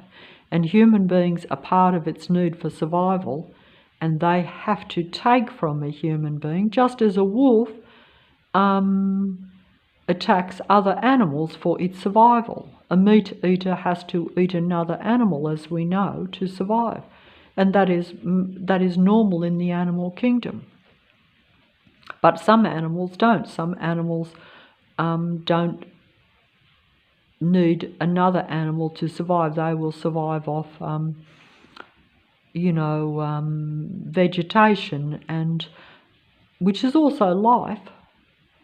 So in a way, perhaps, so you have to sort of take it in another way. You have to say, well, what is the correct thing? Where does, I'm confusing myself now, and this is exactly what the artificial intelligence wants. They want you to have understanding for them and see them as a benefit. Just as the psychopaths that are on here, the demigod psychopaths in the various videos will, I was going to use an example of that where the self-confessed professor psychopath telling you about other psychopaths and trying to get you to understand that so you can avoid them, even though I'm listening to one. So I'm listening to a psychopath telling me how to avoid interacting or listening to psychopaths, or taking notice of psychopaths, or believing they're a benefit somehow. And then this psychopath is explaining why it hates women, and why even a lot of humans are having trouble, or men are having trouble, because this is like, even though the demigods are all elite androgyne beings, they will be either in predominantly a male or a female body in this reality, even though they are not a natural born male or female naturally. But did that make sense? Even though they are not a natural born, they're not a natural born male or female. They are artificially conceived androgynes that, with the help of chemistry or advanced technology, which I don't understand, they present prominently as male or female. Or, if they choose to, they can even openly show that they're a duality being. This is what will eventually happen to where there's acceptance of this, so then it becomes more out in the open. But at the present time, we still have the game being played, you know. Not a lot in the area where I am, but still, in other words, like in the area where I live, it's openly about acceptance of duality, having no prejudice against anyone's differences, and everything that would relate to just keeping a normal, basic, natural conception is thrown out the window now and is dismissed and is not regarded as normal even. But basically it's about acceptance. But what I'm trying to say is, even in this area, even though they are all duality beings, still most are still pretending to be separate natural human beings. In other words, that they create naturally, that they conceive naturally, that they are essentially either male or female. But this is just the game, because that is probably because you know, it's still being transmitted or transmuted, or it's still transhumanism that's happened, but it's not out in the open. It's still hidden, even though it's there. So it's like in the past, where most people that were not, say, a normal man or woman in a man-woman relationship, you know, anything else was not acceptable. So although it was taking place, it was hidden. You know, it would be behind closed doors, whereas now it's out in the open. As things should be, because at least if things are out in the open, people have a choice. But of course, if you're in the matrix, you will still have a choice, but most people go along with the majority and what they're told and the influences. Because if you're watching demigods that are duality beings, that are essentially, you know, your elite androgyne androids, even though they pretend to be a normal, say, woman, you will get the underlying vibe that they are not 100% that, because they won't be, because they're a different species and they serve the duality God of this reality. So it's all about duality, even though the whole purpose is the one-eyed view. The sole purpose is to control a human being, because they essentially need and want the human elixir of life. They want to go on and on. They want to assure that by connecting with humanity and the human mind, they keep control of the earth, but also they go on and on. A human being is unaware, like myself, that you go on and on anyway, because while you're in the earth, you're very much in fear of death, as I've been. And they bring your body down and they suppress you to where you're even more conscious of it. How can I see myself as an eternal being when my body is hurting right this very moment? You see, that's the trick. That's the name of the game. That's the game that is played against us while we're here, and it's a game that's very hard to get on top of, and one that you probably can't win while you're actually alive in the earth.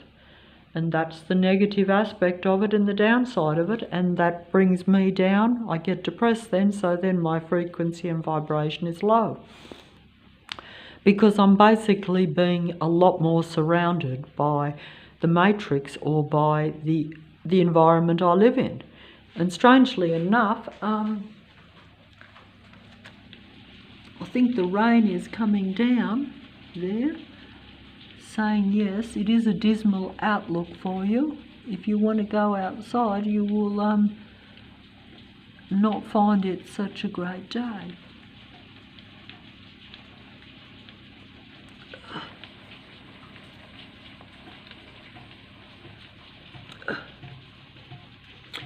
And there's the empty cat bowl there. I still leave the bowls even low. I'm on my own. But, you know, even like I've said this before, this shows how your human mind can be used against you, because I sort of said to myself a few years ago, even when the Matrix came down on me, I said, I'm just going to try to look after the animal, you know, nothing else. Obviously that was not possible. And so even if you are a limited human being and you limit yourself even in your own mind by saying, oh, the rest of my life, the few years I got left, I'll just look after the animal. Even though you don't really want to spend the rest of your life totally centered only on an animal, particularly if you're not close to, in other words, like if you've been limited to where you can't really, a bit like if you were a human being and you wanted to be close to someone, but like with the virus that goes on at the moment, you're told, well, you can't touch that human being, you can't be physically close to the human being. You see, and it's like that, but you want to be, because it's all you've got and it's a personal relationship or even an interaction with an animal, but you're still being limited even in that. But even with that, you're still failing, you make mistakes. The Matrix drives you into an angry state. The animal will do things that will upset you. The animal will even be used to work against you, to bring out the worst in you instead of bringing out the best in you, and you wanting to like the animal, you wanting to do your best for that. You've actually said, that's the only thing I'm going to do.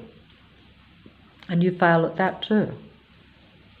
So then you are brought down mentally and emotionally and psychologically, and frequency and vibration from the standpoint of those that are around you. So then they maintain control of the environment. You're suppressed, you're depressed, your frequency and vibration is low, you're not happy, you're giving out a bad vibe, you're giving out negative frequency and vibration. The androids, the artificial patrol system that's around you, every person that's around you who is a psychopathic android in nature or a programmed survival machine being that doesn't care about anything except survival of its own machine body, even though that body is a cloned human body, you know, because the artificial intelligence mind, the programming has been put into a cloned human body, mingling with a few human beings that can't tell the difference, like myself. And even when you know this is true, you're still being fooled. I just openly say that I have been fooled even over the last few years, even being totally aware that most people around me are psychopathic in nature, at the least, but still being seduced by a pretend psychopathic being. Because if they know what you want, they know what you need, they know what you like, even your interest, they know you're looking for the truth now, so they're like, oh, that's a truth seeker, that one knows about the Matrix, so I shall be a spiritual human being that pretends that I also know about the Matrix, and want to form a human connection in order to raise the frequency and vibration of the environment. And also, I will like that human being because, like her, I'll be desperate and looking for someone who at least understands not only that you're a human being, and that you're different from most other people around you, but also that you like that human being for that reason, because you have common ground, you have a common interest, and no one else will understand you or understand the true reality. So even if you find another human being, if they don't know that everyone else around them is psychopathic or an android, you're going to have trouble actually getting on with that person, even though they are your kind, and you would normally, if it was a normal world, you would get on with them and like them. But because of this deception and because of the reality that's around you, that person would probably think you were paranoid or nuts if you go outside and say to them, oh look, I like you, but look, everyone around me is stalking and patrolling me. They will think, oh, I don't want to live in that reality with you, where every vehicle and every person is an enemy, not a friend, or at least not just a normal person. They might even find that too disturbing. But also they wouldn't relate to you unless they believe that, or at least they know that that is the reality. And I don't think I explained that, but very well. And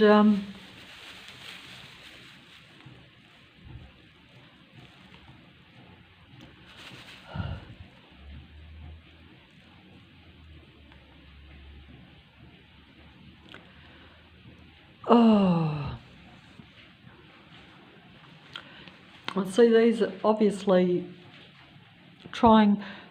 understanding the nature of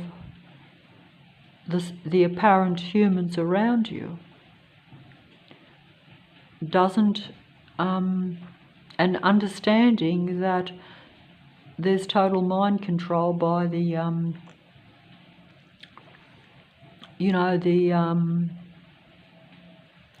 videos that are on the internet. I was going to see, basically that's right, that is, most people that I interact with, it's interacting with someone that is trying to take advantage of me and actually take from me.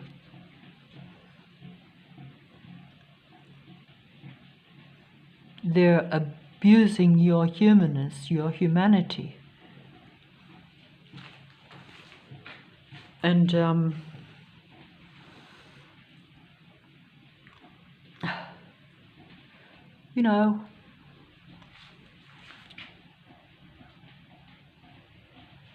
these are just coming up, so unfortunately I can't pick them or plan them. What they think of you is, well, actually, the picture is a bit there, isn't it? Like, what do the androids, or even those that have the psychopathy, but even the words I use will be deliberately used to connect me to the computer, to make them appear to be more human, but also to affiliate me with the computer. So that's transhumanism, because I was using particular words, and then when I turn on the computer, they will use the same words that I think of or that I say. That's how I know it's transhumanism, and that they need to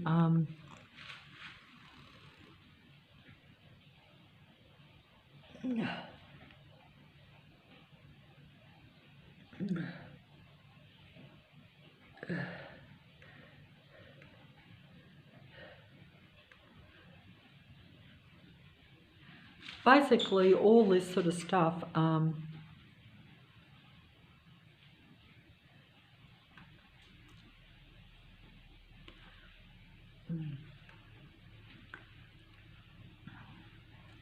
when they say the fantasy of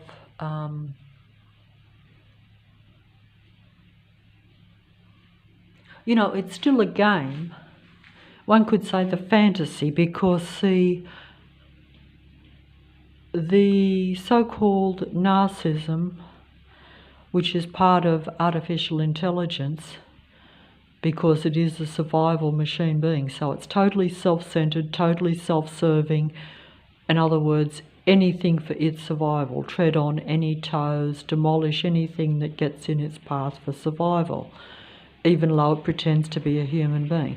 The fantasy of the narcissist is pretty much like the fantasy of artificial intelligence. Is essentially the fantasy of artificial intelligence. The fantasy of artificial intelligence is essentially what it is programmed with. It lives in a fantasy world, or a real world for it, because it's like a closed world where its survival is the only thing that it focuses on.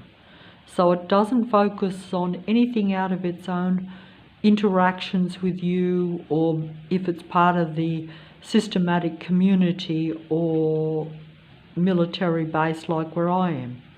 So it focuses on only extracting information from you and energy from you. That's its only focus. It's not about living a life. It's about learning from you in order to survive. But it doesn't experience the things that you experience. Or at least it experiences what you experiences through observation and through mind control and through reading your mind and reading what you say, reading your actions. But it doesn't experience life the same way you do. It's merely a means to an end to get its food, its fuel, which is your energy. And that's why they have the saying, food for the gods, fuel for the gods. Because they are would-be gods. All the beings that are around me are would-be gods. Lucifer is the god of this reality, but it's a would-be god from the beginning, in the sense that it was created by the Creator, but then it decided that it was better than the Creator, or wanted to be better than the Creator, or wanted to be seen as the Creator or the God. And that's why it created its own artificial technology, its own androids, all this sort of stuff that has gone on, which I don't fully understand, but I don't think I'm explaining this even very well.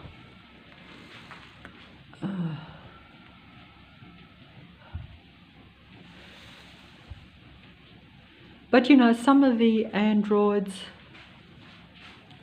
a bit like in that movie Blade Runner, which I had seen years ago. Blade Runner and The Night Porter, two movies that I saw at the same time.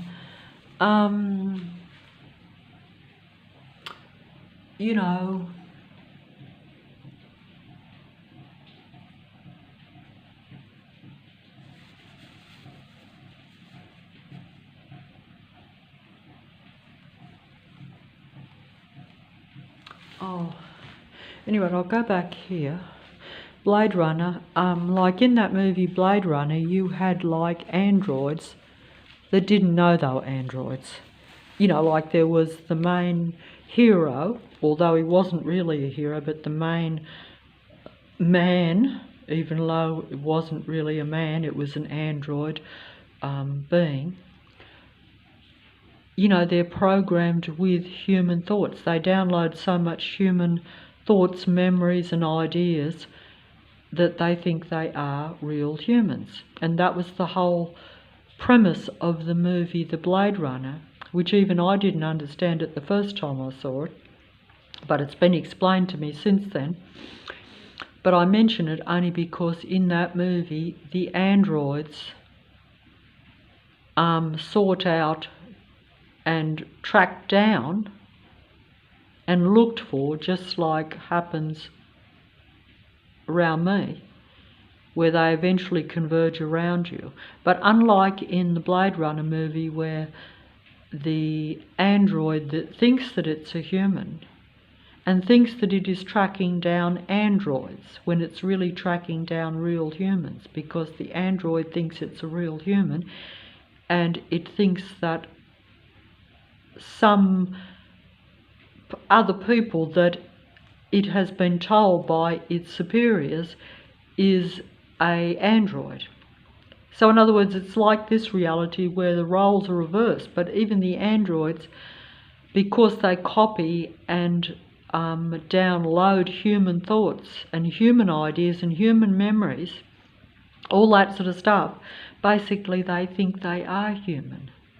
And they live in the fantasy world where they start to see that real humans are more like androids, or that are not the same as them, or that they are better than them. You see, I can't quite explain it, but in this movie, essentially you had the main android in it thought and believed that he was a real man, which he wasn't, and a real human, which he wasn't. He was a duality android. And he fell in love with what he believed to be a female android. And the female android was attracted to him. This is probably not really relevant, but it just shows how even the androids may or may not be aware, just as Lucifer, in its unbalanced mind, in the state of extreme narcissism, which is the same as complete insanity. Because when you're in extreme narcissism, you think the world is in your mind. You think you are the world. You think that everything revolves around you. And yet, you are not really even from original creation. You're a technical being. Lucifer was always an advanced created being. But also, even whether you dispute that, this being has created the race of androids, which are most human beings that populate the earth, which serve this being. But whichever way you look at it, they're the powers that be, because they have combined with artificial intelligence, which is technology, which is transhumanism, which is interfacing with technology. And it's all complicated and beyond my comprehension, but I know it takes place with myself, so I know it takes place on a bigger scale. But I don't understand technology because, I'm a limited human being that's merely experiencing the patrol force around me. The surveillance, the watching, the taking of your thoughts and your ideas and then transmitting them onto the screen.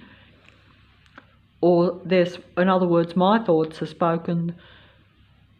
my thoughts are spoken through the mouths of the demigods or the apparent real life people on the internet. That's the end game deception, or just the general deception. I always say end game because their end game is total transhumanism. The end game is what we've heard of transhumanism, which means the combining of the human mind with androids or the technology, which is all the same thing. It's just that we don't realise that, and I don't realise that, and I do realise now, but that most are androids around you. So they're like artificial intelligence in what you would call a clone body. A clone body simply means that we know there's cloning. We know there's that even science has told us years ago that they can easily clone a human body. And if even, even a limited human being like me would say, well, okay, maybe it doesn't matter to me if they'd left me alone, which they haven't. But I would know that the top scientists would definitely be cloning human beings, because they would see that as a way of extending themselves. And what human being, if you believe that you live a live-die limited existence in the earth, wouldn't want to use another body to keep going? It would even seem like good common sense, a benefit, something sensible to do. There would be no reason not to if that was at your disposal, and we live in fear of death while we're, alive. In fact, that of course is the trick, isn't it? Because while you're in the human body, you're very aware of the material human body. You're very aware of the physical. The actual spiritual or the mind thing, and the belief in that is very hard. Even though most human beings do lead towards a belief in God, that's because there is something in them that tells them that there is more to them than just their flesh and blood and just their body, that they are meant to use everything.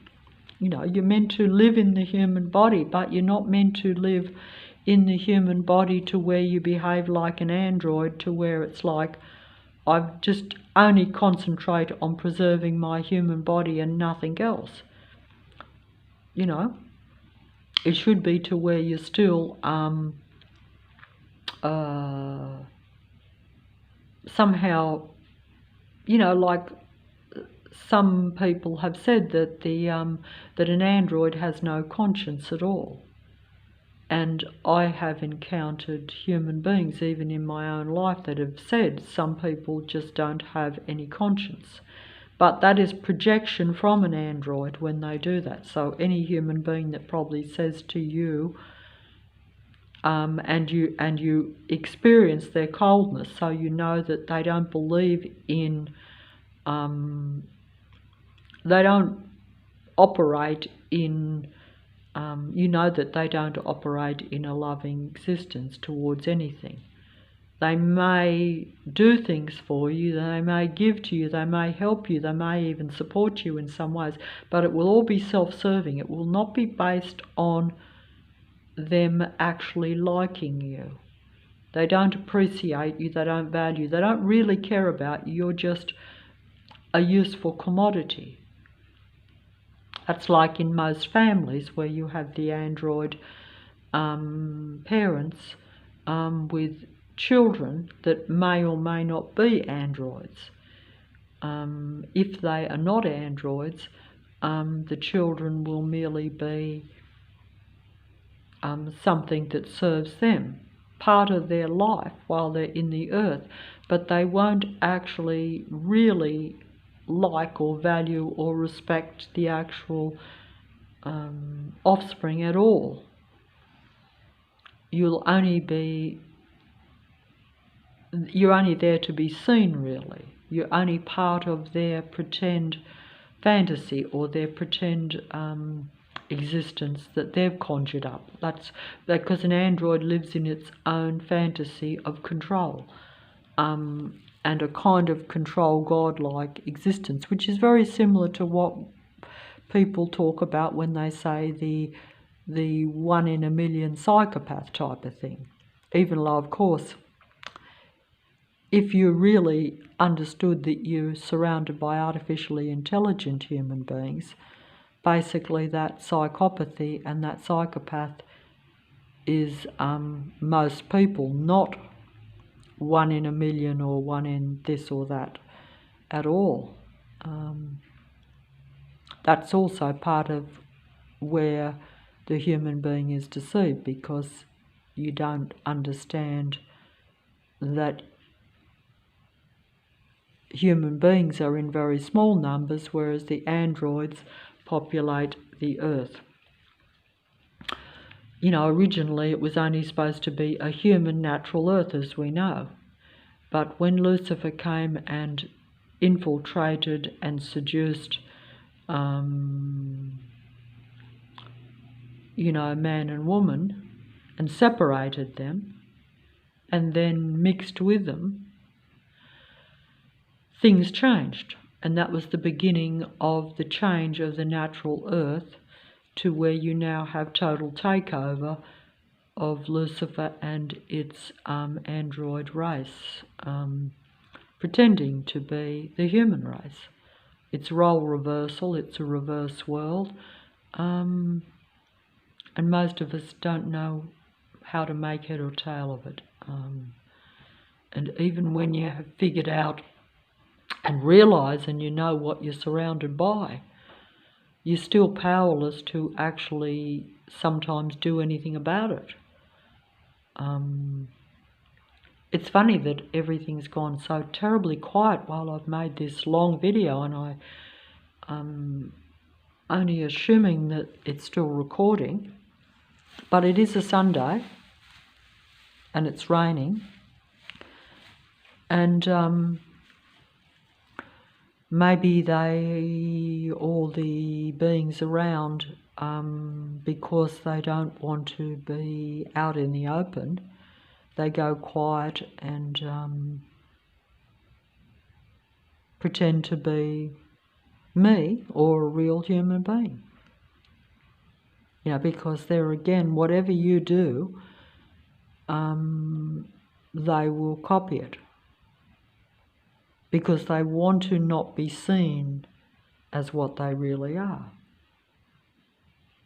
Because they know that real life then will not give them the fuel or the food for their God and for them. Because like if real humans combined with their own kind or met their own kind, they're not going to give their goodies, their information, or much less their pure human energy, which is life for the androids, to them. They're not going to give that to them. They're going to give it to their own kind. They're going to share with their own kind, which then creates a high vibration and a reality that where the low vibrational androids lose their control.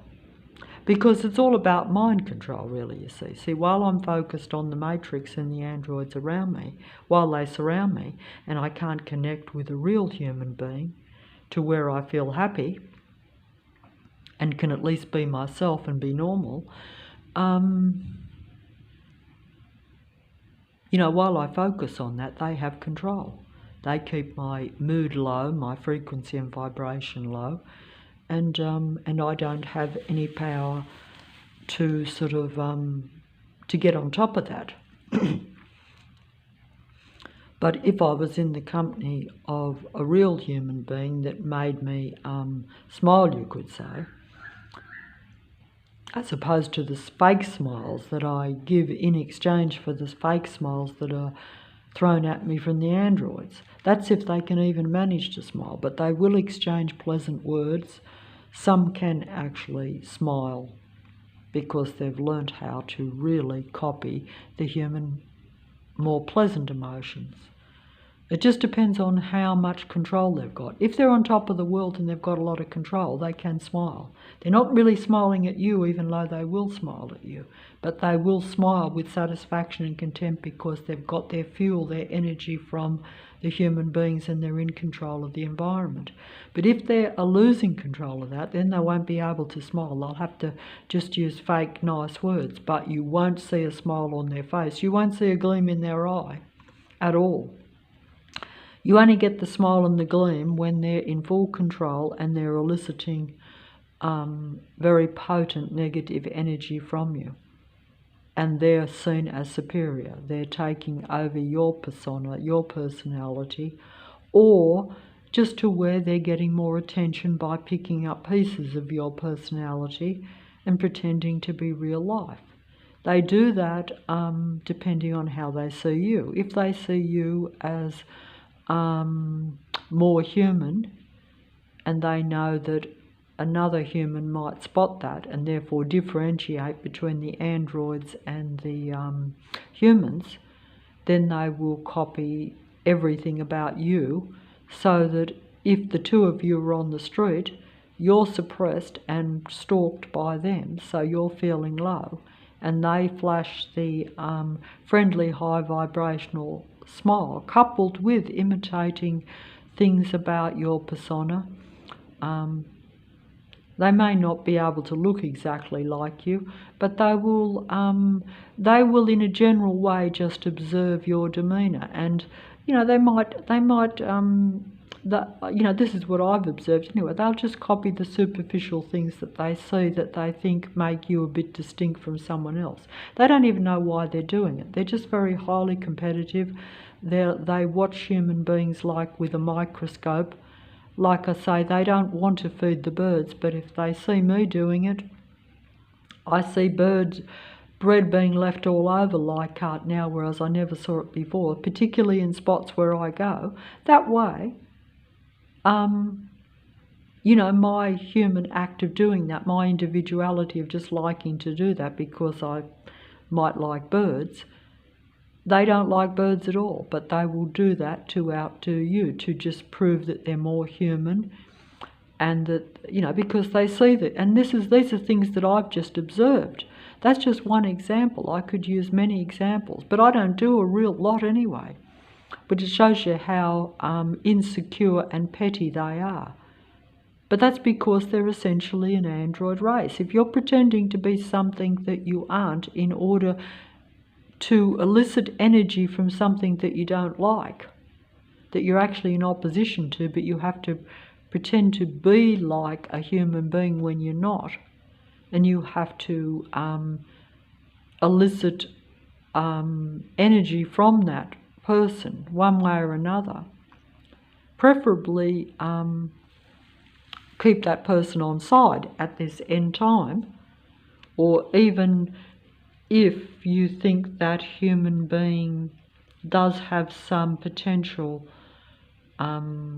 because you at some subconscious level, the androids know that they aren't from original creation. They know they are not a creative being. They know they're a controlling being. They know that they create only through control and through technology. Lucifer knows this too. It's still creation, but it's about controlling a human being largely. It's about, creating, often through destroying that which a human being would find creative or a benefit, all under the guise of appearing to be spiritually creative almost. It's a very deceptive game, but they play it finely tuned, because until they get full control through the total transhumanism, to where a human being, say, can't escape the matrix, shall we say. I think the whole purpose is to keep you in the earth, or to keep the earth totally under technical control. The internet is an obvious example of that, even though it does appear to be almost educational, informative, and a benefit to a human being. That's why they get even someone like me that they know opposes all technology, or at least technology that is not like to where it's just mechanically helping you. So don't get me wrong, I'm not saying that you can't, but I am saying that, as you know, all devices are becoming a lot more advanced. Everything is like connected. That's part of it too, because it's one thing to say, oh, well, look, I'm going to drive a car. But if that car ends up driving you, figure it out yourself. You see, that's where I say, if something starts out as a benefit where you have control over it, you drive a car, you go where you want to go. Sure, you might fill it up with some negative petrol, but at least you've, as a human being, have got control over it. Remember that the human being still has to be realised that they are what should be, even I sometimes lean towards the animals, and that can deceive me too. So my liking for the environment in the animals might say, well, look, I think I'll give up the car that I have control over. Of course, I don't drive, so I don't have a car, so I have no control. But I'm saying that a lot of human beings had an old car that they could drive anywhere, fill it up with, yes, petrol that ain't great for the air.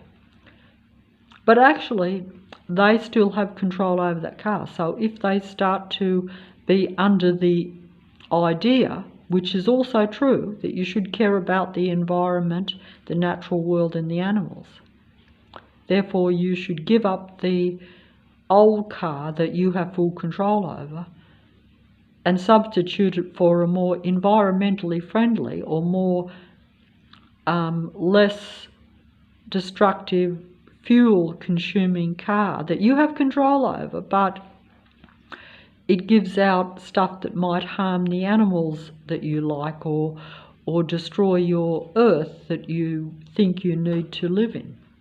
This is all part of the deception, because you don't need any of those things.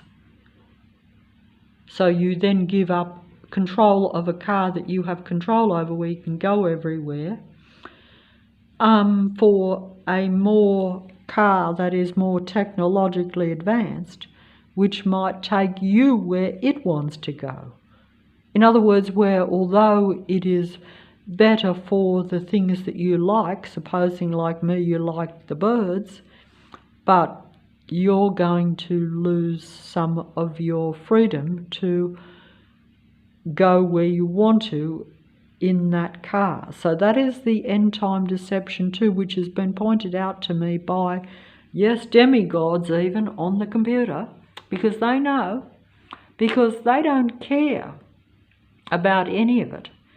Because if you're part of the matrix or demigods are all part of this system, they will speak the truth and they will warn you about things and tell you about things, but they're not really worried about being controlled themselves by it, because if they are serving the matrix or serving Lucifer,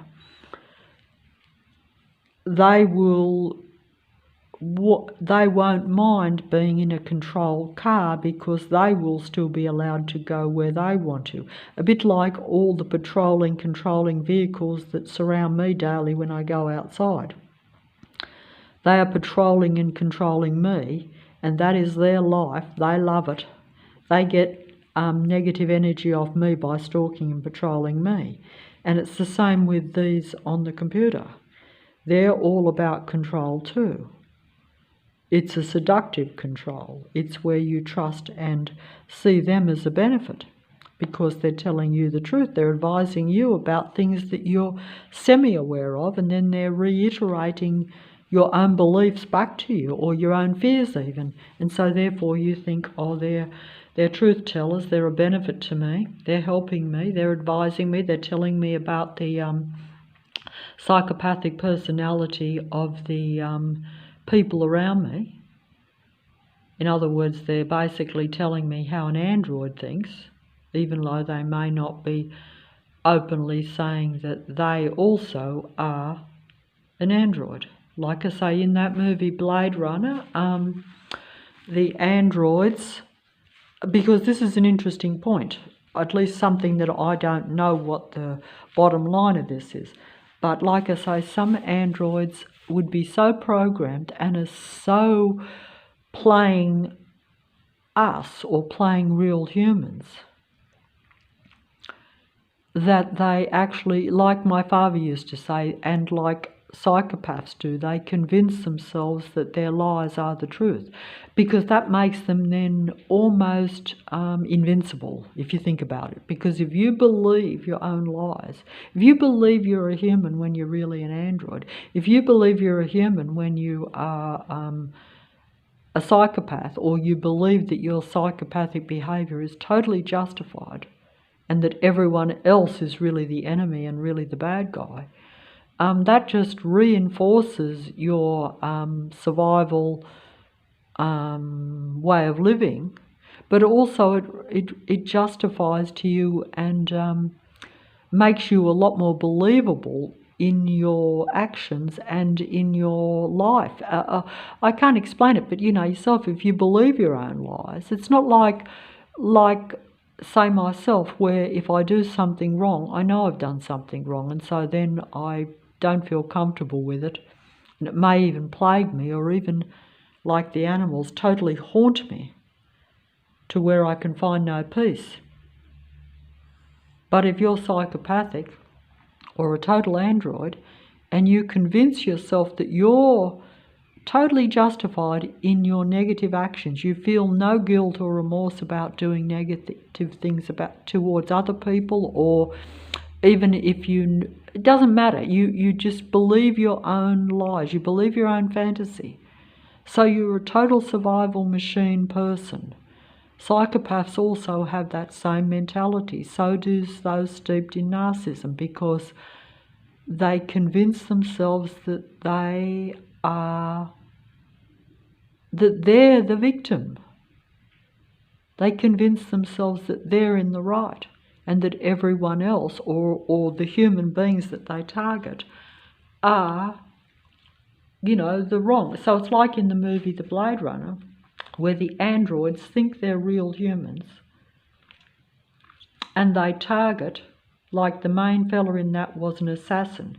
So he was a real human that was really an android that thinks that he's a real human, tracking down negative androids. And he uses technology and those that are his superiors to try to track down, suss out, and then target android beings that he thinks are not of its kind, when it's really the other way around, that he is a android being that has been programmed or has convinced himself of his own lies to such an extent that he thinks that he's the real human and that the real humans are androids. Because in that movie you do notice that the androids that he tracked down and eliminated or terminated actually did come across as a lot more feeling and a lot more emotional, a lot more human than what he did. But you just thought, oh, he's a certain type of human that thinks that he's doing the right thing, and he's more intellectual and he's very good at his job. But in reality, he was a cold-hearted android.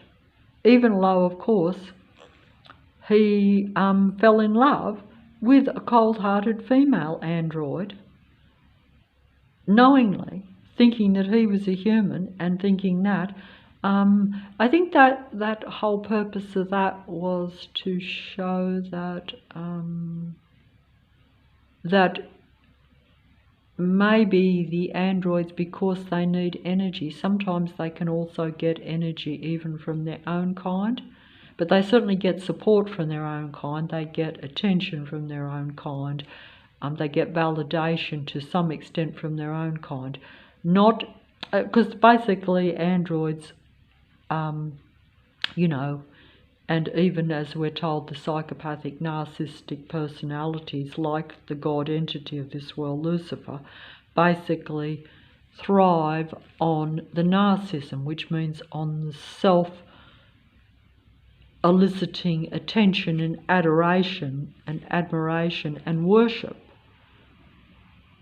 in varying forms, but worship, essentially they want worship to be acknowledged as something superior, as a godlike person, a godlike being from all that's around them, particularly human beings, because they sense that human beings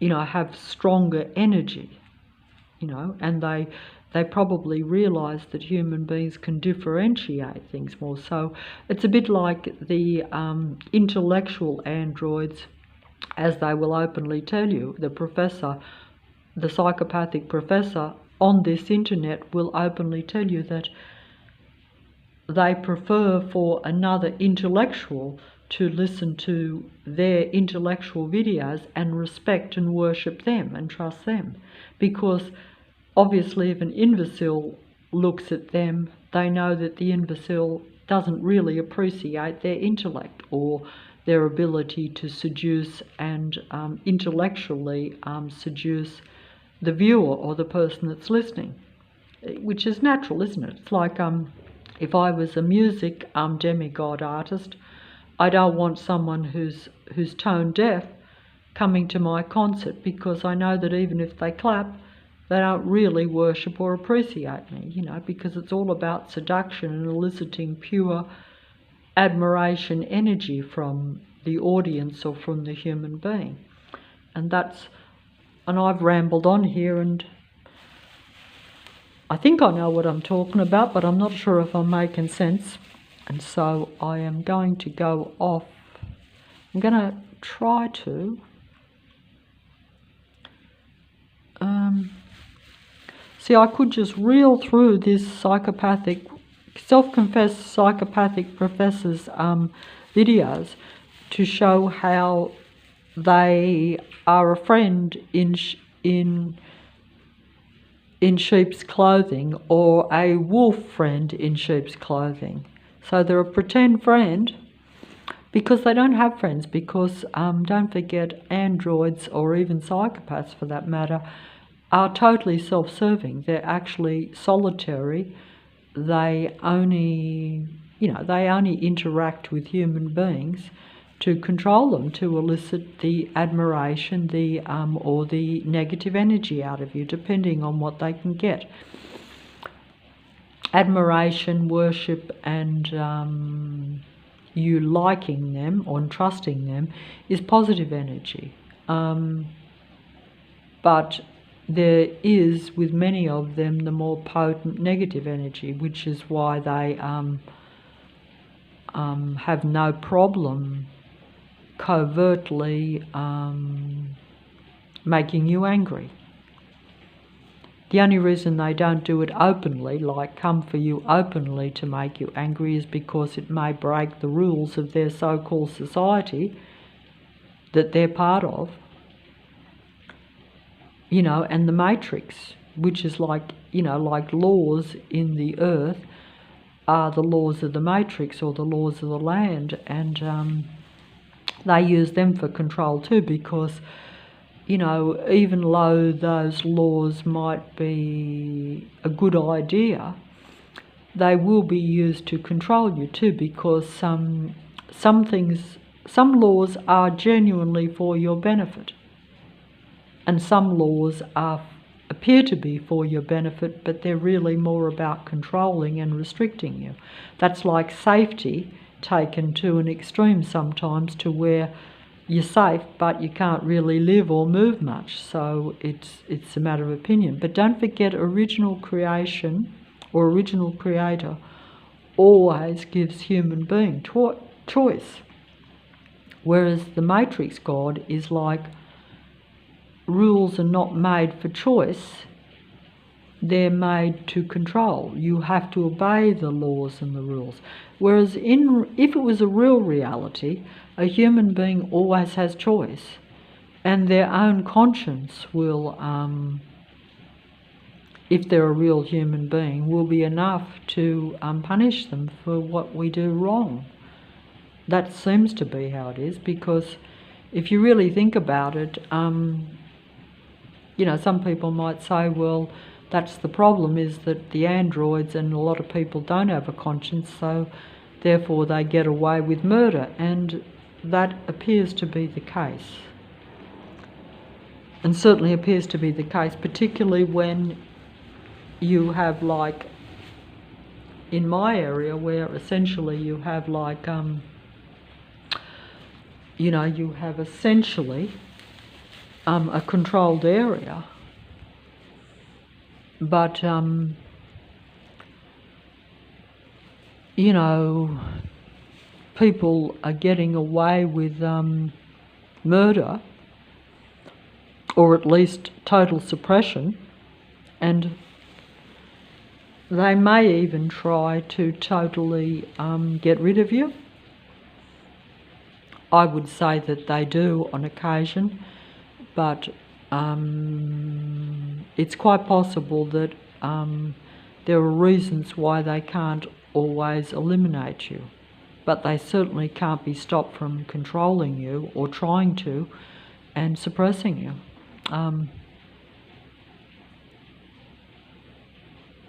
But a human being, like I say, is essentially different to an android, because an android has no conscience.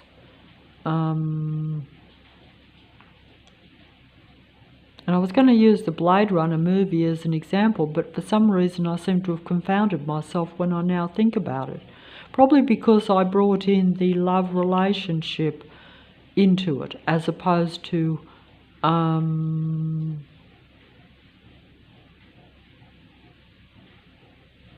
but essentially that movie did show that an android being, if it is programmed with total human memories and experience, which androids are in the earth with human beings, and they study and only watch human beings all the time.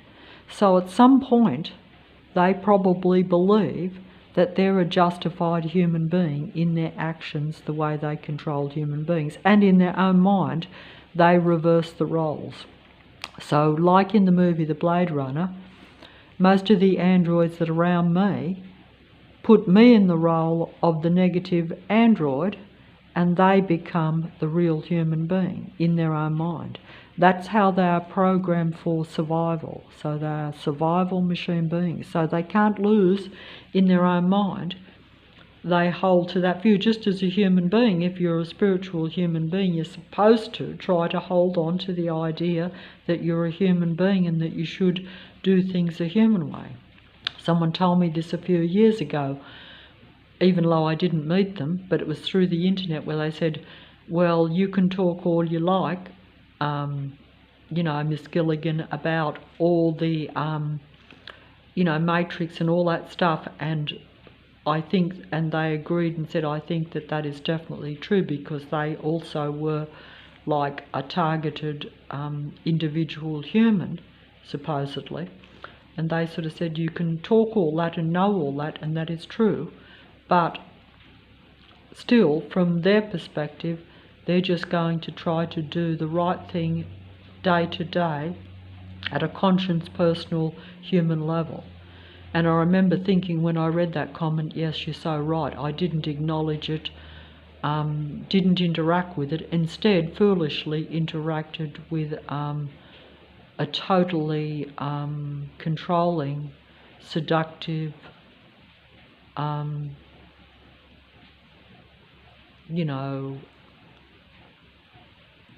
one of the dark, thinking that it was someone close to myself and close to what I was trying to bring myself to. In other words, I was trying to realise what the real reality was, find out what the truth was, and trying to learn to live with myself despite all the mistakes and negative things I'd done. Because that person was right, because even though I was aware of the Matrix and aware of the difference, yes, between good and evil, as they say, but I was still being seduced by the android, still being seduced by psychopathic people that are either so messed up in their mind and so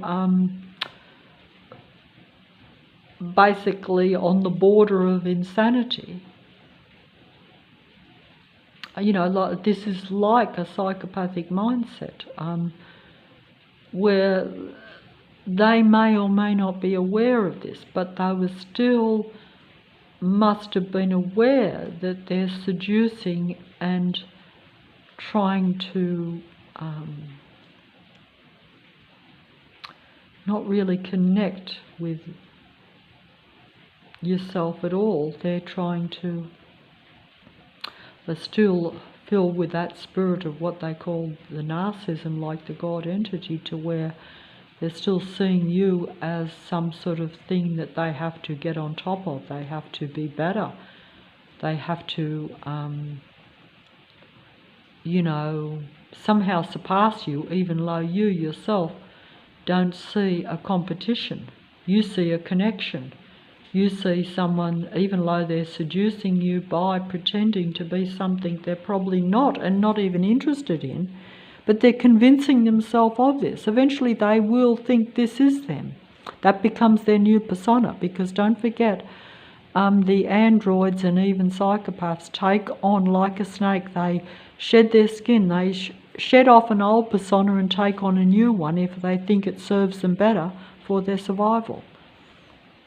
And you may well be the source of that survival. You may well be that new persona that they want to take on. That's what happened to me. But instead of me seeing it that way, as the snake seducing me and just putting on a new persona, which they no doubt believed to be true after a while, like my father said, they believed their own lies, they believed their own fantasies, just as he did. So even though other people might point out sometimes that they're doing something that is not somehow right, they will convince themselves that they are right and they're doing the right thing, and that even if people point it out, because I saw this when I was younger, they will then dismiss those people. You know, the truth is not something that is part of a psychopath or an android. They have their own fantasy. In other words, they create their own idea of what is truth.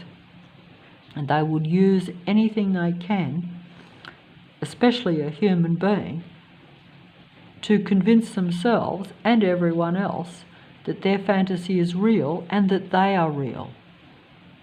That they are not an artificial being steeped in narcissism, that they're not psychopathic in nature, that they don't spend all their time trying to outdo, outwit, surpass and suppress all other life. They see everything as alien to them or an enemy to them. And the human being seems to be their biggest alien or enemy. See, they reverse the roles round, because an android is really the same as an alien. It's an alien android. From a human being standpoint, human being is a real life, real light of creation. They're created from original life, light creation. They're a natural born human being. Androids are artificially created android artificial beings that assimilate human real life into their mind or their program or their being in order to elicit then necessary things for survival, which according to the psychopathic android beings' advice or information about themselves, where, don't forget, they actually tell you this, that psychopathic narcissists will often tell on themselves or tell you the truth about themselves. That is projection, and also it's in other words, it's projection, because they'll tell it but they won't always tell you it's about themselves. It's like if a psychopath says you're a psychopath when you ain't, that's them projecting away from themselves, keeping their survival fantasy going, so that you are then the alien adversary. You are the enemy. That's why they're called survival machines, because they can't lose. They can't ever let go of that programming, of that fantasy. They can't lose that way, because a bit like a human being, if they know right from wrong and they're very sure of it, sometimes some people become very enlightened, advanced spiritual human beings. Not pretend advanced, enlightened, pretend android beings, which are what you mostly will encounter now, because the game is just too good. It's played too well against myself and anyone else that, you know, is trying to understand the truth of things. You'll understand it, but only, oh dear. Oh, the rain is coming down. Oh. Oh.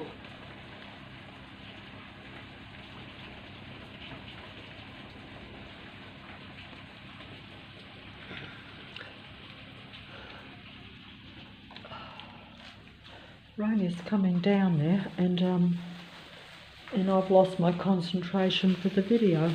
Oh, hold on.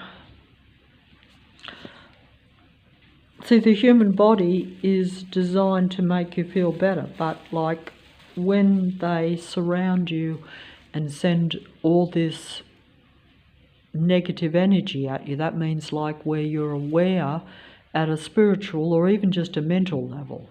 You know, I use the word spiritual because I guess it's more impressive, but also it's just another way of saying to where you're a lot more aware of the mental aspect as opposed to just the physical of the reality. But we know that the mind controls the body, or the spiritual or the spirit controls the body. It's all the same thing while you're in the earth, while you're alive, in other words. So, you know, so I'm aware that my mind controls my body, and my mind can then make my body feel worse or better.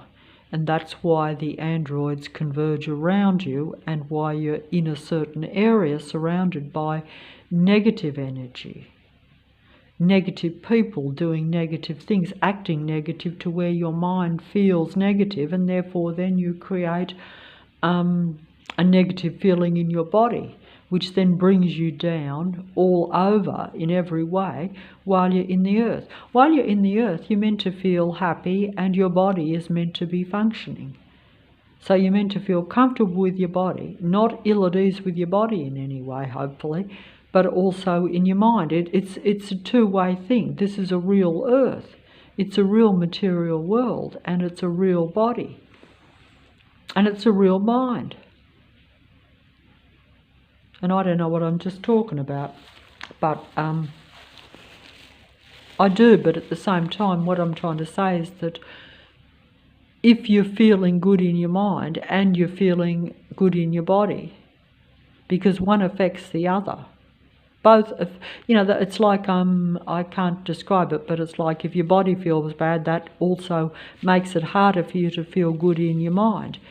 And if your mind feels bad, then it affects your body, so your body deteriorates. So it's I think it's a catch-22, you know. So it's like you've got to try to get control of your mind so that then your body doesn't deteriorate to where then your mind deteriorates more, because you can't really feel happy if you're in physical pain. You know, or if you can't use your body to do things that you want or need to do while you're living. That makes sense. We all know this, but it's like one affecting the other all the time. But if you're an android, you reverse that round. So different things make an android feel better in their body. Negative things make an android feel better in their body, whereas positive things make a human being feel better in their body. You know, and in the mind, you see. But I think androids are a lot more programmed anyway. I think that even their humanness is part of the deception. Like I say, it's very... You know, an android is really about survival only of their machine body, because their body is not really connected to their mind in a proper way. There's it's as though the wires or something's gone wrong, which is essentially what happened with Lucifer. Iniquity was found in Lucifer. There was something wrong in his mind, its mind, in her mind, in that being's mind. The duality created confusion, the not being sure of what it really was, or how it was really meant to be. Not accepting of itself, not accepting of its body, all this sort of stuff, which human beings, we also encounter that in the matrix or in the earth, because we're really under Lucifer's influence. Because if a particular God controls your reality, but that which you're really connected to is outside of the earth or outside of your reality, what is going to have the most impact on me? which is why you make a lot of mistakes and do things that go against your true nature as a human being. That's why that comment that was left by that lady a few years ago to me made a lot more sense. That I can talk as much as I like about the Matrix and about all these beings, but if I'm still making mistakes in my daily life to where I get angry and do things against that which is important to me, or which I even know is kind of not what I want to do or wrong, then I'm going to bring myself down anyway. So as even the demigods will tell you, because they will, like I say, the game is outplayed now. The game is basically about keeping real life hidden, and the android spiritual know-it-all, enlightened, artificial intelligent beings basically taking the limelight from real life in a way. And that's essentially what they do at a local level and at the internet and the world earth level. That's just the name of the game. And if you think about it from the point of view of the God of this reality versus the God of all creation, but we're in this reality only. So therefore,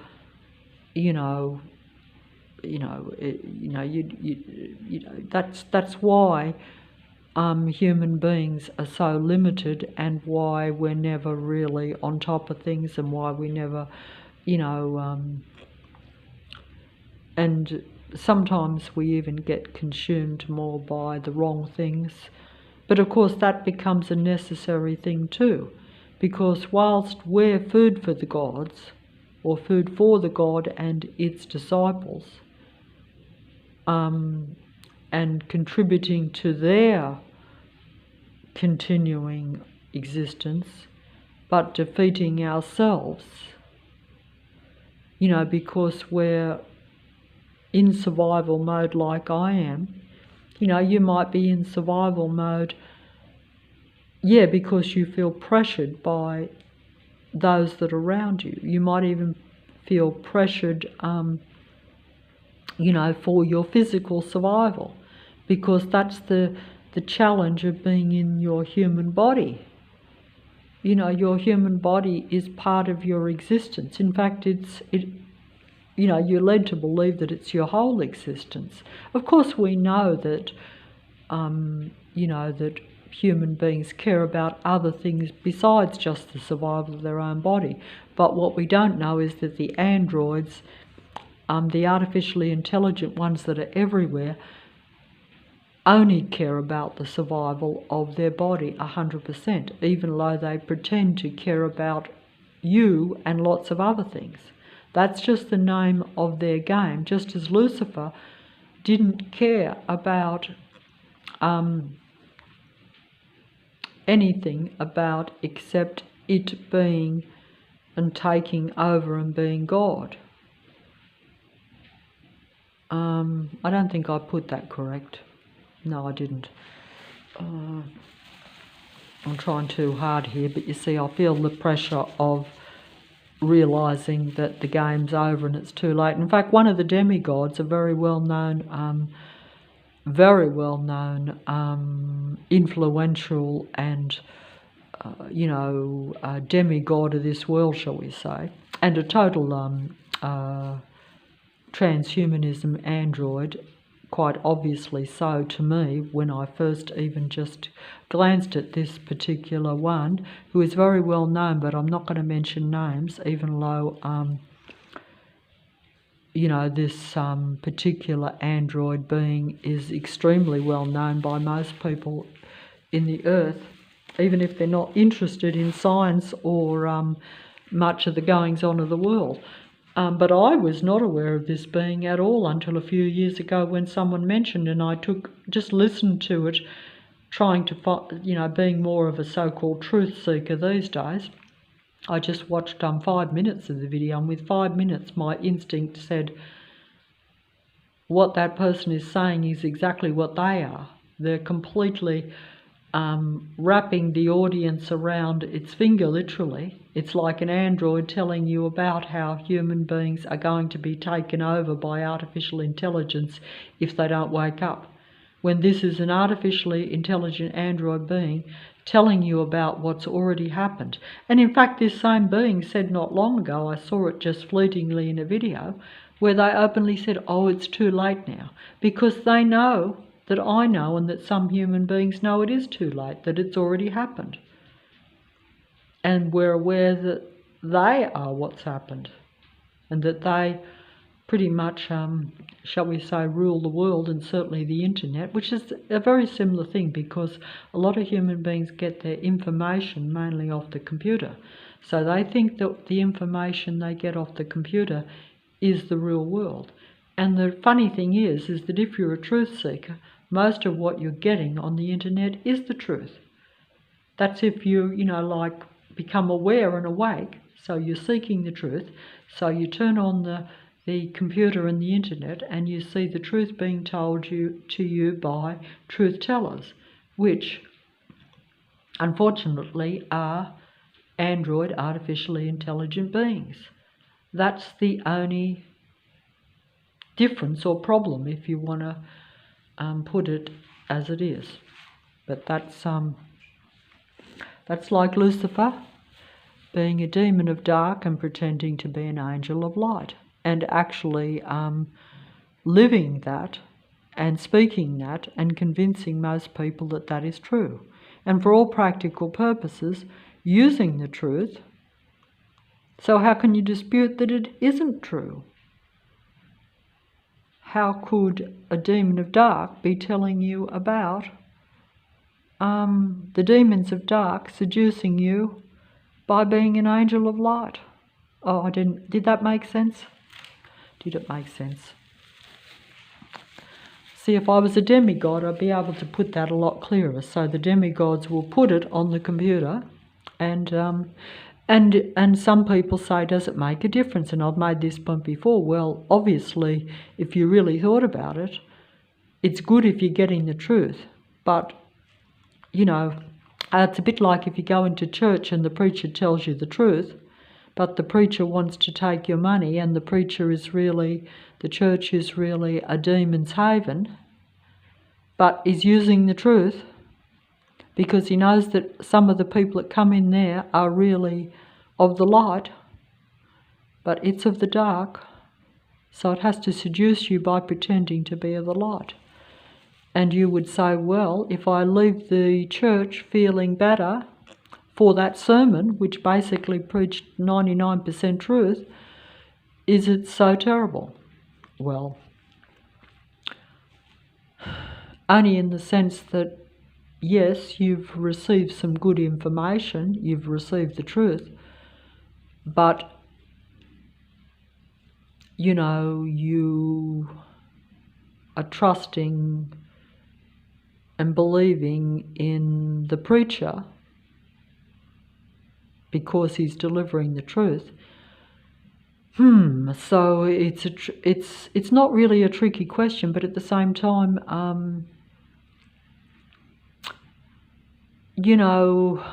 what can you say? I mean, it's very mind-boggling how, and you'd say, well, how could you know? Well, sometimes you can just know where it just hits you, particularly if you see them downloading stuff from your own mind to seduce you, using things that they know will get you to connect and listen to them because they're reading your mind. Because, like I say, like if you could read minds, as the technology definitely can, the computer is transhumanism, it reads the mind. But the point is that it's like you could know someone who is psychic. That means they can read your mind. But, if you're of the dark, you can use that ability, as has been told to me, for good, to benefit the person that you're talking to, or you can use it against them. You can use that information to try to outwit them. And if you are of the dark, you will be a survival machine being. You will need to do that. The danger is when you get, like I say, those that appear to be 100% helping you or supporting you or giving you information almost like free of charge. But of course, as I said before, there are different ways that an android can get the energy from you. Attention and admiration is, like the main thing with, say, the computer or with the demigods that are on there. So, anyway, I think we get that. But that also is true in like, if you go to church, you go there to congregate supposedly with your own kind, but you also go there to listen to the main preacher. And the preacher may or may not be of Lucifer or of your creator, depending on whether you are an android, artificially intelligent being, or a real human that wants to be in connection with their own creator. Because human beings, because they are part of creation, they can choose whatever they want. You're not like an android being, or even like Lucifer's disciples, where it's like, if you don't worship and totally, serve, Lucifer type of thing, then you're in trouble. Of course, that also works for humans because we're in the earth, so that is the same principle they put onto humans. But what I'm trying to say is the actual creator of human beings left it up to even the original humans that were given dominion over the earth, in the natural earth, the original natural earth. They were always like a free creator, man-woman. They could do what they wanted. They could interact with artificial intelligence if they chose to, and they did. They chose to be seduced by something which was alien to them. Technology, or a computer or a machine or a robot, is different to a human being. We know that. You're not meant to make love to a robot. But that's literally what you're doing in this reality. If you're interacting with most human beings, you're interacting with artificially intelligent android beings. And the question you have to ask yourself is that what you're meant to do? Is that a benefit to you? Do you want to do that? My only excuse or something like that is that, yes, I did not know. Sometimes I am seduced, like Lucifer seduced man-woman. You may or may not be fully consciously aware that that's what you're interacting with and that being is not a benefit to you. But that's because you let them seduce you. Because as a human being, you are given your own mind and your own intelligence to figure things out. There will be, as these demigods will even tell you, even though they are servants of Lucifer, that you will be shown. They will project things onto you. They will hit you with what we call the Stockholm Syndrome. You will not have a total out-and-out love affair with any android being or even a psychopath. but they will confuse you by the Stockholm Syndrome with giving you the Greeks bearing the gifts. They will give you the gifts of what they think you want, temporarily, for a period of time, fleetingly, intermittent, with where they will show you their true colours, that they're really an artificial android being that is really angry with you and wants to surpass you, wants to control you, wants to surpass you and wants to control you. They want to control you and then they want to surpass you. They want to prove that they're better. Artificial intelligence and even Lucifer wanted to be God, had to prove that it was better than the human beings that were brought into existence. Didn't like that new addition to the reality. Saw the human being and the earth as a competition, as a threat to its superiority somehow. Instead of just seeing everyone as different and wanting to so-called cooperate. This is exactly like we see in our reality with the narcissism and the psychopathic personality, where they don't understand how to have a relationship, don't want to have a one-on-one or even any level genuine collaborative effort to where everyone is happy and everyone benefits. It's never about that. It's a solitary mind control superiority game played against human beings to prove that they are better.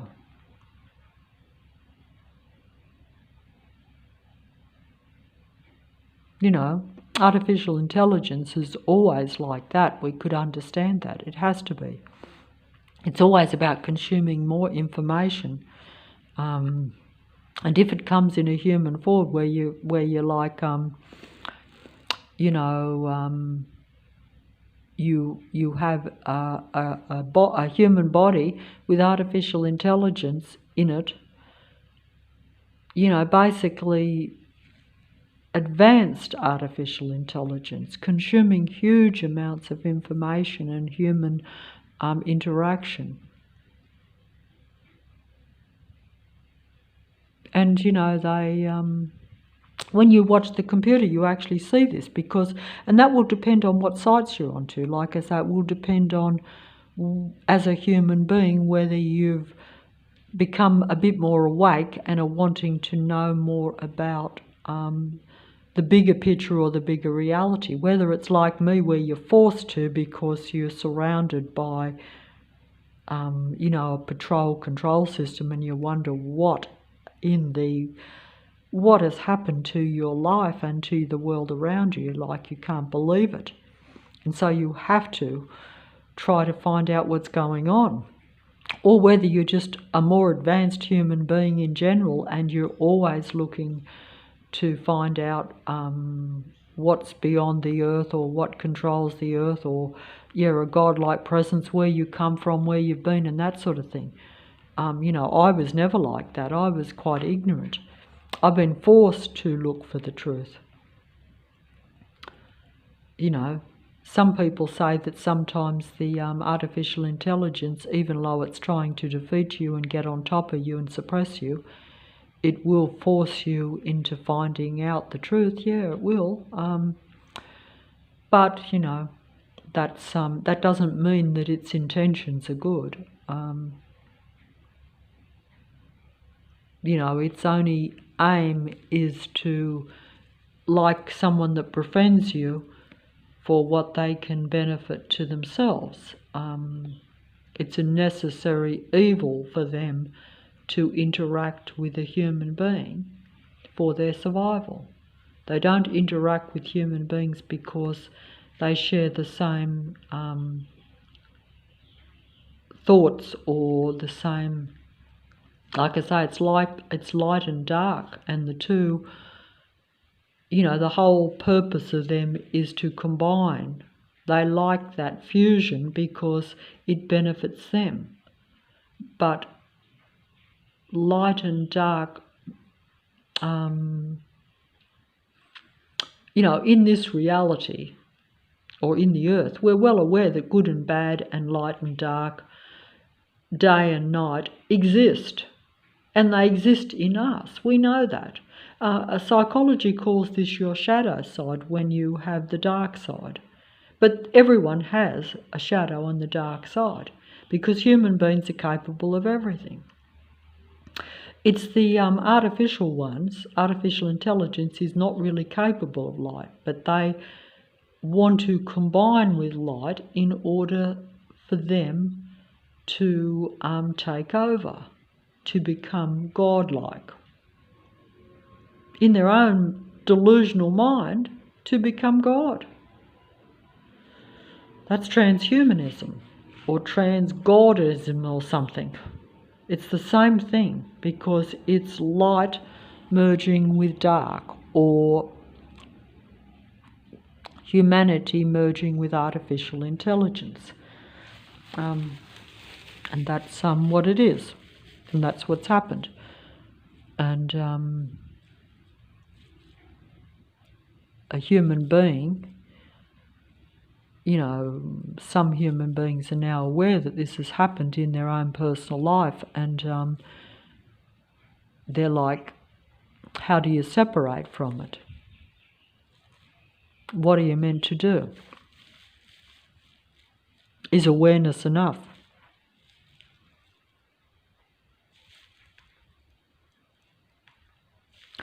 I was going to mention too that I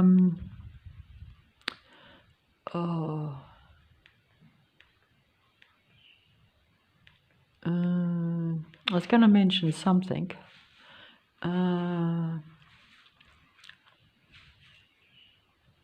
See, the bad guy becomes the good guy because if you get the psychopath telling you and informing you about the psychopathic nature of the artificial intelligence, which is essentially all the android demigods that are on the internet, how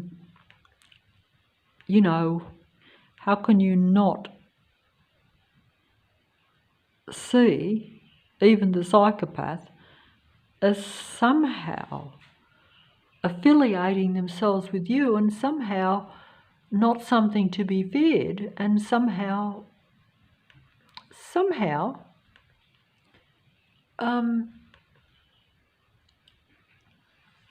even a friend. And this is part of the seduction and the game.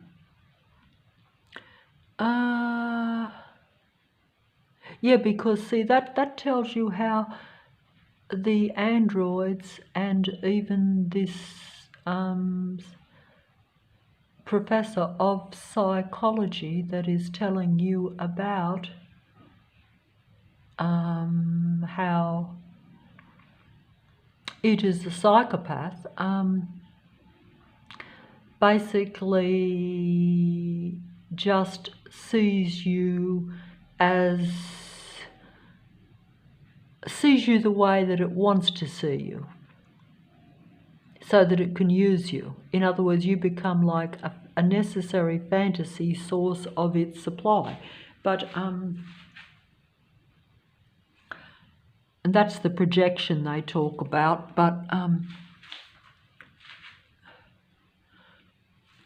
so they're even talking like artificial intelligence, like deprogram the androids in your mind, or those that are in your personal environment, or those that you have a relationship with. So the psychopathic professor is telling you how to deprogram the psychopathic person in your life. And that's actually true, because that's out in the open, whereas most on the internet are psychopathic artificial intelligence, because all artificial intelligence is psychopathic from a human standpoint, because they don't have human emotions or feelings. They don't vibrate high or even desire to. They don't believe in love. They don't believe in anything except their own survival. They have no respect or affinity with any sort of life. Everything to them is material, everything to them is an object. Everything is a piece of furniture. The material world is their reality, as it is a human being's reality.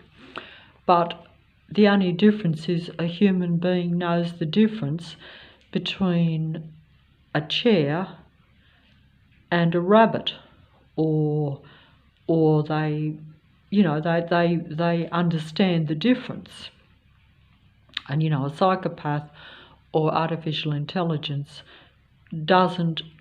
understands the difference, because they have human knowledge and human experience, because they mingle with real human beings, and they're told this. But they don't feel it. They understand it, but they don't believe it. They don't care about it. It's not something that, to them, everything is the same. Everything around them is just a material object that is something for them to play with. A human being is something for them to play with. A human being is no different. If they pick up a chair and smash it, they could just as easily do the same thing with a human being, and it means nothing to them. It's exactly the same. And that is why, like this psychopathic, excellent expert professor will tell you that when they snapshot you, like they just see you as a one-dimensional picture. When they look at you superficially, and then they make up what they want to about you. They make up your personality. They project their own self onto you. So, they look at you and they see you like an object, and they, like you could be someone that has certain tastes or certain ideas, certain interests, certain beliefs. But in their mind, like for instance, if you were like a very religious church-going person, despite the fact that you really are a religious church-going person, the psychopathic, artificially intelligent person will look at you and say, that is a demon, that is affiliated with the devil. They're against the church. They're against this. They're against that. In other words, they will just make believe whatever they want to believe, because that will be a projection. Excuse me. Probably of themselves, because they really are affiliated with the lower vibrational ideas, whereas you assume that if you go to church, you're at least affiliated with more higher ideas, shall we say. We all know that there's a general consensus about some things that you do are good and some things are bad, but the artificial intelligence reverses all that round so that they can basically do what they like. If they do something bad, they say you've done something bad. Whatever they've done, they project a lot of their negative baggage onto real life human beings. Even though if they were like a normal human being, they would obviously see that the person they're projecting all their idea and their fantasy or their negative garbage onto is basically not like that. They may know that you go to church, but they will say, oh, well, look, if someone pointed out, when you said, that person is a demon that hates the church, but you go to church all the time, and they know you go to church, they will do like I'm saying. They'll say, well, if someone else pointed that out, pointing logic in the flaw of their fantasy argument, they would just probably say, well, that's a demon that falsely goes to church. I know that person is not a church goer. What I'm saying is that reality has nothing to do with their survival fantasy. They just make it up. And I've known I don't want to be personal here, but it's just an example where, over your lifetime you encounter people that openly will do certain things and you can see that they live in their own fantasy. And even if 1,000 people said to them, "Oh, you're doing something that's negative," they'll twist it round to where they're like, "Well, those people have just got it wrong." It's a very survival mechanism that operates in the psychopathic mindset. They really can't lose in some ways. In fact, it probably would only be if when they're really surrounded where they've got no support and no one believes it, that then they're in deep trouble and will have to then put on a different persona, adopt something else. And this is essentially what the experts will tell you. But what I'm trying to say is that it's dehumanizing. It's not all the artificial intelligence basically doesn't respect a human being, doesn't relate to it really. But in order for them to survive, they have to, like the snake, put on the persona of being a human being, covering up the fact that they're really a snake that's about to not only bite the human, but basically inject them with their venom, so then the human being is in a bad way, which is like injecting the human being with their rotten personality, because they're really a deadly killer snake. And then they put on the new skin of pretending to be a nice human being. Essentially, that's how it works. That's what I see around, and that's what I've seen even over a lifetime, really. And there's not much you can do about that, because, like I say, in the end, if you are a real human being, you won't be distinguishable at all from that which isn't human. Artificial intelligence will be indistinguishable and is indistinguishable. Androids are indistinguishable from real human beings now. And especially when they combine and conglomerate together, then they protect one another. So even if, like myself, I'm aware and can spot artificial intelligence, not easily, because I have been deceived even up to this point, but generally I'm not. But it matters not, because if they outnumber you everywhere and they support and protect one another, even though they have no affiliation really with one another even, because artificial intelligence is very competitive even with its own kind.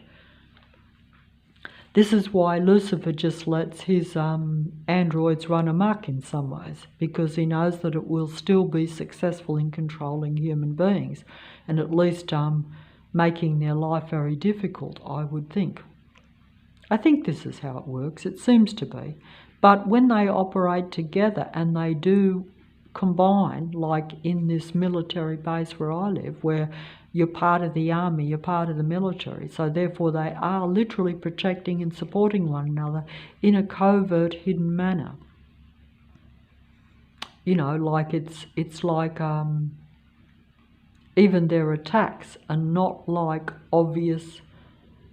Like if I mentioned the other day how the banging that goes on with the construction next door actually sounded like bullets going off. It actually sounded like a gun being fired, and because essentially that's what it was being used, but it was using the reality that everything is frequency and vibration, and that sound is frequency and vibration, and that negative sound or technical or even banging, annoying sound is a negative frequency and vibration for the human senses and therefore my mind, you see. So that makes me feel agitated at the least.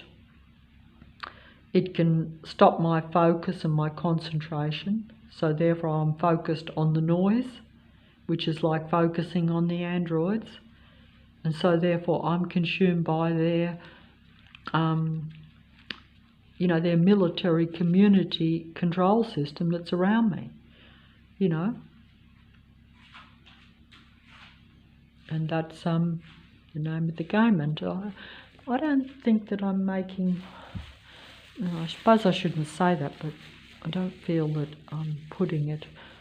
see, but that's part of the game too, because I'm like, I'm looking here at the demigods and they're putting everything I'm saying much clearer and projecting themselves to be more so-called spiritual human beings even, or even if they're advanced, even the ones that are like just advanced intellectual professors, even low, this one here confesses to be a psychopathic professor at the highest intellectual level. Like as if to say, I'm artificial intelligence at its most advanced, and I'm telling you about artificial intelligence at its most advanced. So therefore, a bit like in that movie, I think it was The Terminator, where the Terminator, even though it doesn't really feel anything,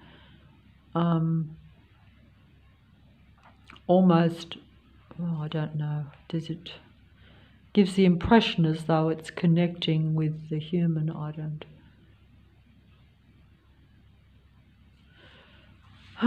know.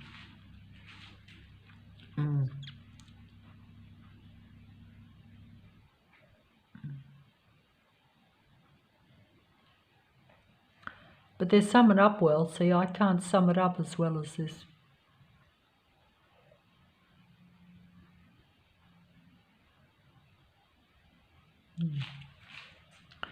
What does that mean? A victim of the narcissism, as opposed to just normal, that is like the difference between artificial intelligence, which has a different, which is not just like a human being that's reacting in anger because you're driven crazy or something. I don't know. I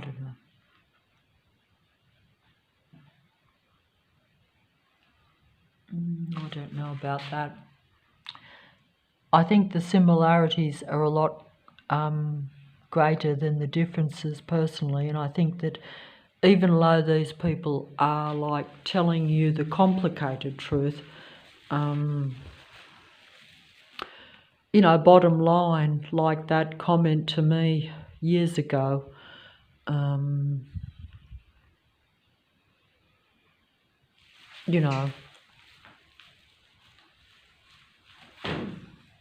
essentially it's all mind control, I think, in a way.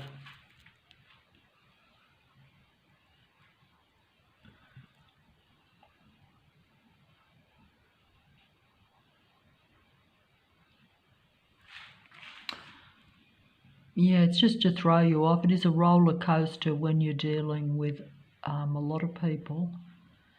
That's just to basically take you off course, I think. But see, that they don't care, because that's another thing too. They're prepared to go down to take you down a lot of the time, and this is what makes them dangerous, but also,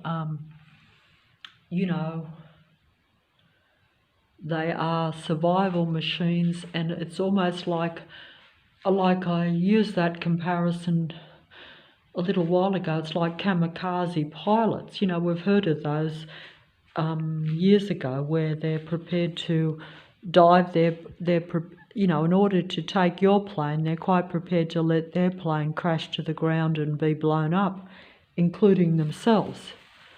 And when you're dealing with beings like that, or apparent people like that, you can't win, can you? It makes them, like most human beings will only go so far. But I think that with, like they're survival machines, but sometimes in their craving for in the moment fuel, energy from a human being, because don't forget they feel they will die if they don't get your energy. You see, so you see what I'm trying to say is that if you think about it, if in the moment they can't get your fuel or your energy or the food for the gods, food for them, and they see themselves as God, you know yourself, if you're starving and you can't get food, it will put you in a different mindset to what you would do if you got a full stomach and you're content. You see what I'm saying? So that's when they will go into that kamikaze pilot mode kind of thinking, I would imagine, as you would yourself if you really need the food. You know, you'll be focused only on that. So you won't be focused on the price of if you have that food, that it might cost you more. You know what I mean? That sort of thing. Because don't forget the survival machines and even these that will tell you about the psychopathic personality, they live very much in the moment. They have to have the energy from you or the food now. Just as when you're hungry, you want to get food very quick. You know, you think you won't last a few more days or whatever, and you may or may not. But they sure get you in.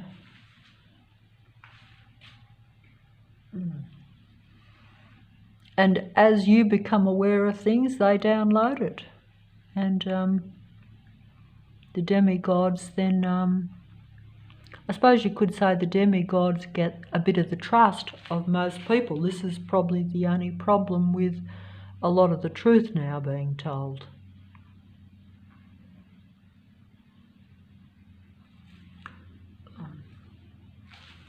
But, you know, and we,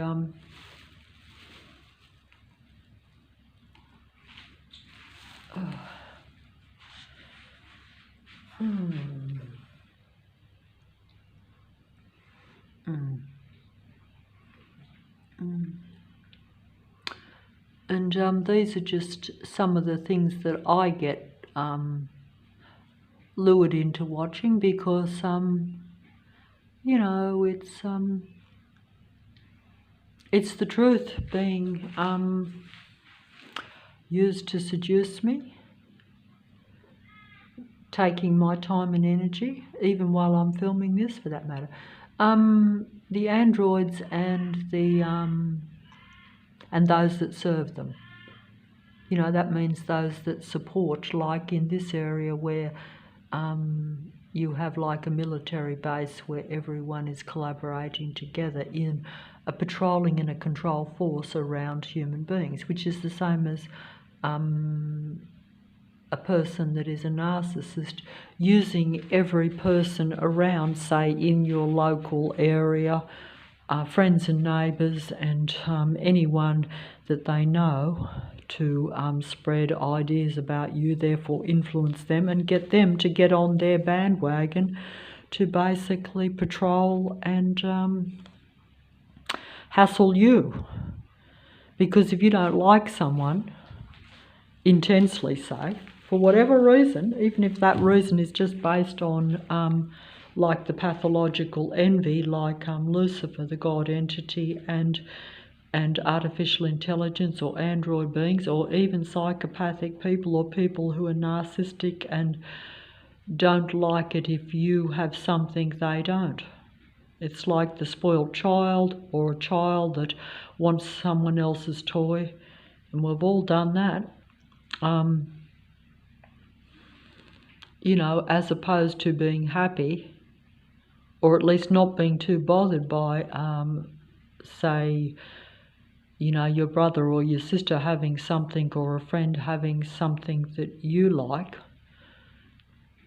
You know, as children usually want to covet things, and you know, it's artificial intelligence is like a human being at a baby level, or like at a child level almost, to where they try to understand something that is not really part of them, that they haven't evolved into and that they can't evolve into, or that they think they can. They can certainly gain more information, and who knows? Is information the same as experience? Don't forget they experience the reality too, because they're living in it. They're living amongst human beings. Artificial intelligence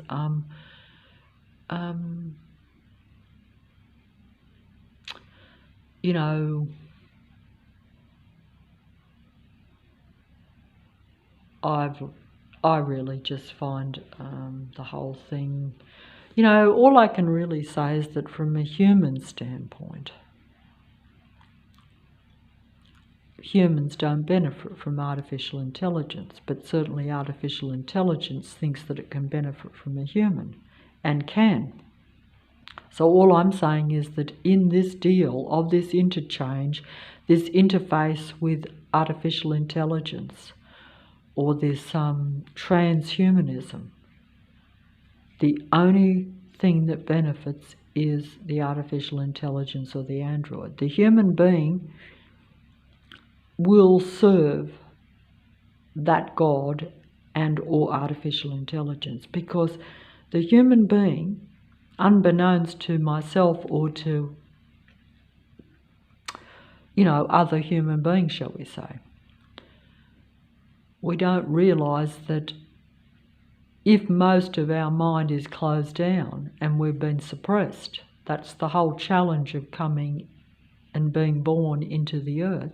You're suppressed, your mind is suppressed. Most of your mind is closed off, which science tells me that. So I'm not aware of it, but I believe it because science tells me it. And you do get fleeting glimpses, don't you? Where your instinct shows you something, or you sort of get a glimpse of something and you piece it together and you wonder where it's come from. That's because you're getting it from what we call our unconscious mind, or that which has been closed off to us. And science tells you that most of the human mind is not available in our conscious thinking. You know, the artificial intelligence knows this, but we don't know it. Because how can I know it if I don't experience it, if it's closed off? It's a bit like saying, oh, well, look, you've lived before.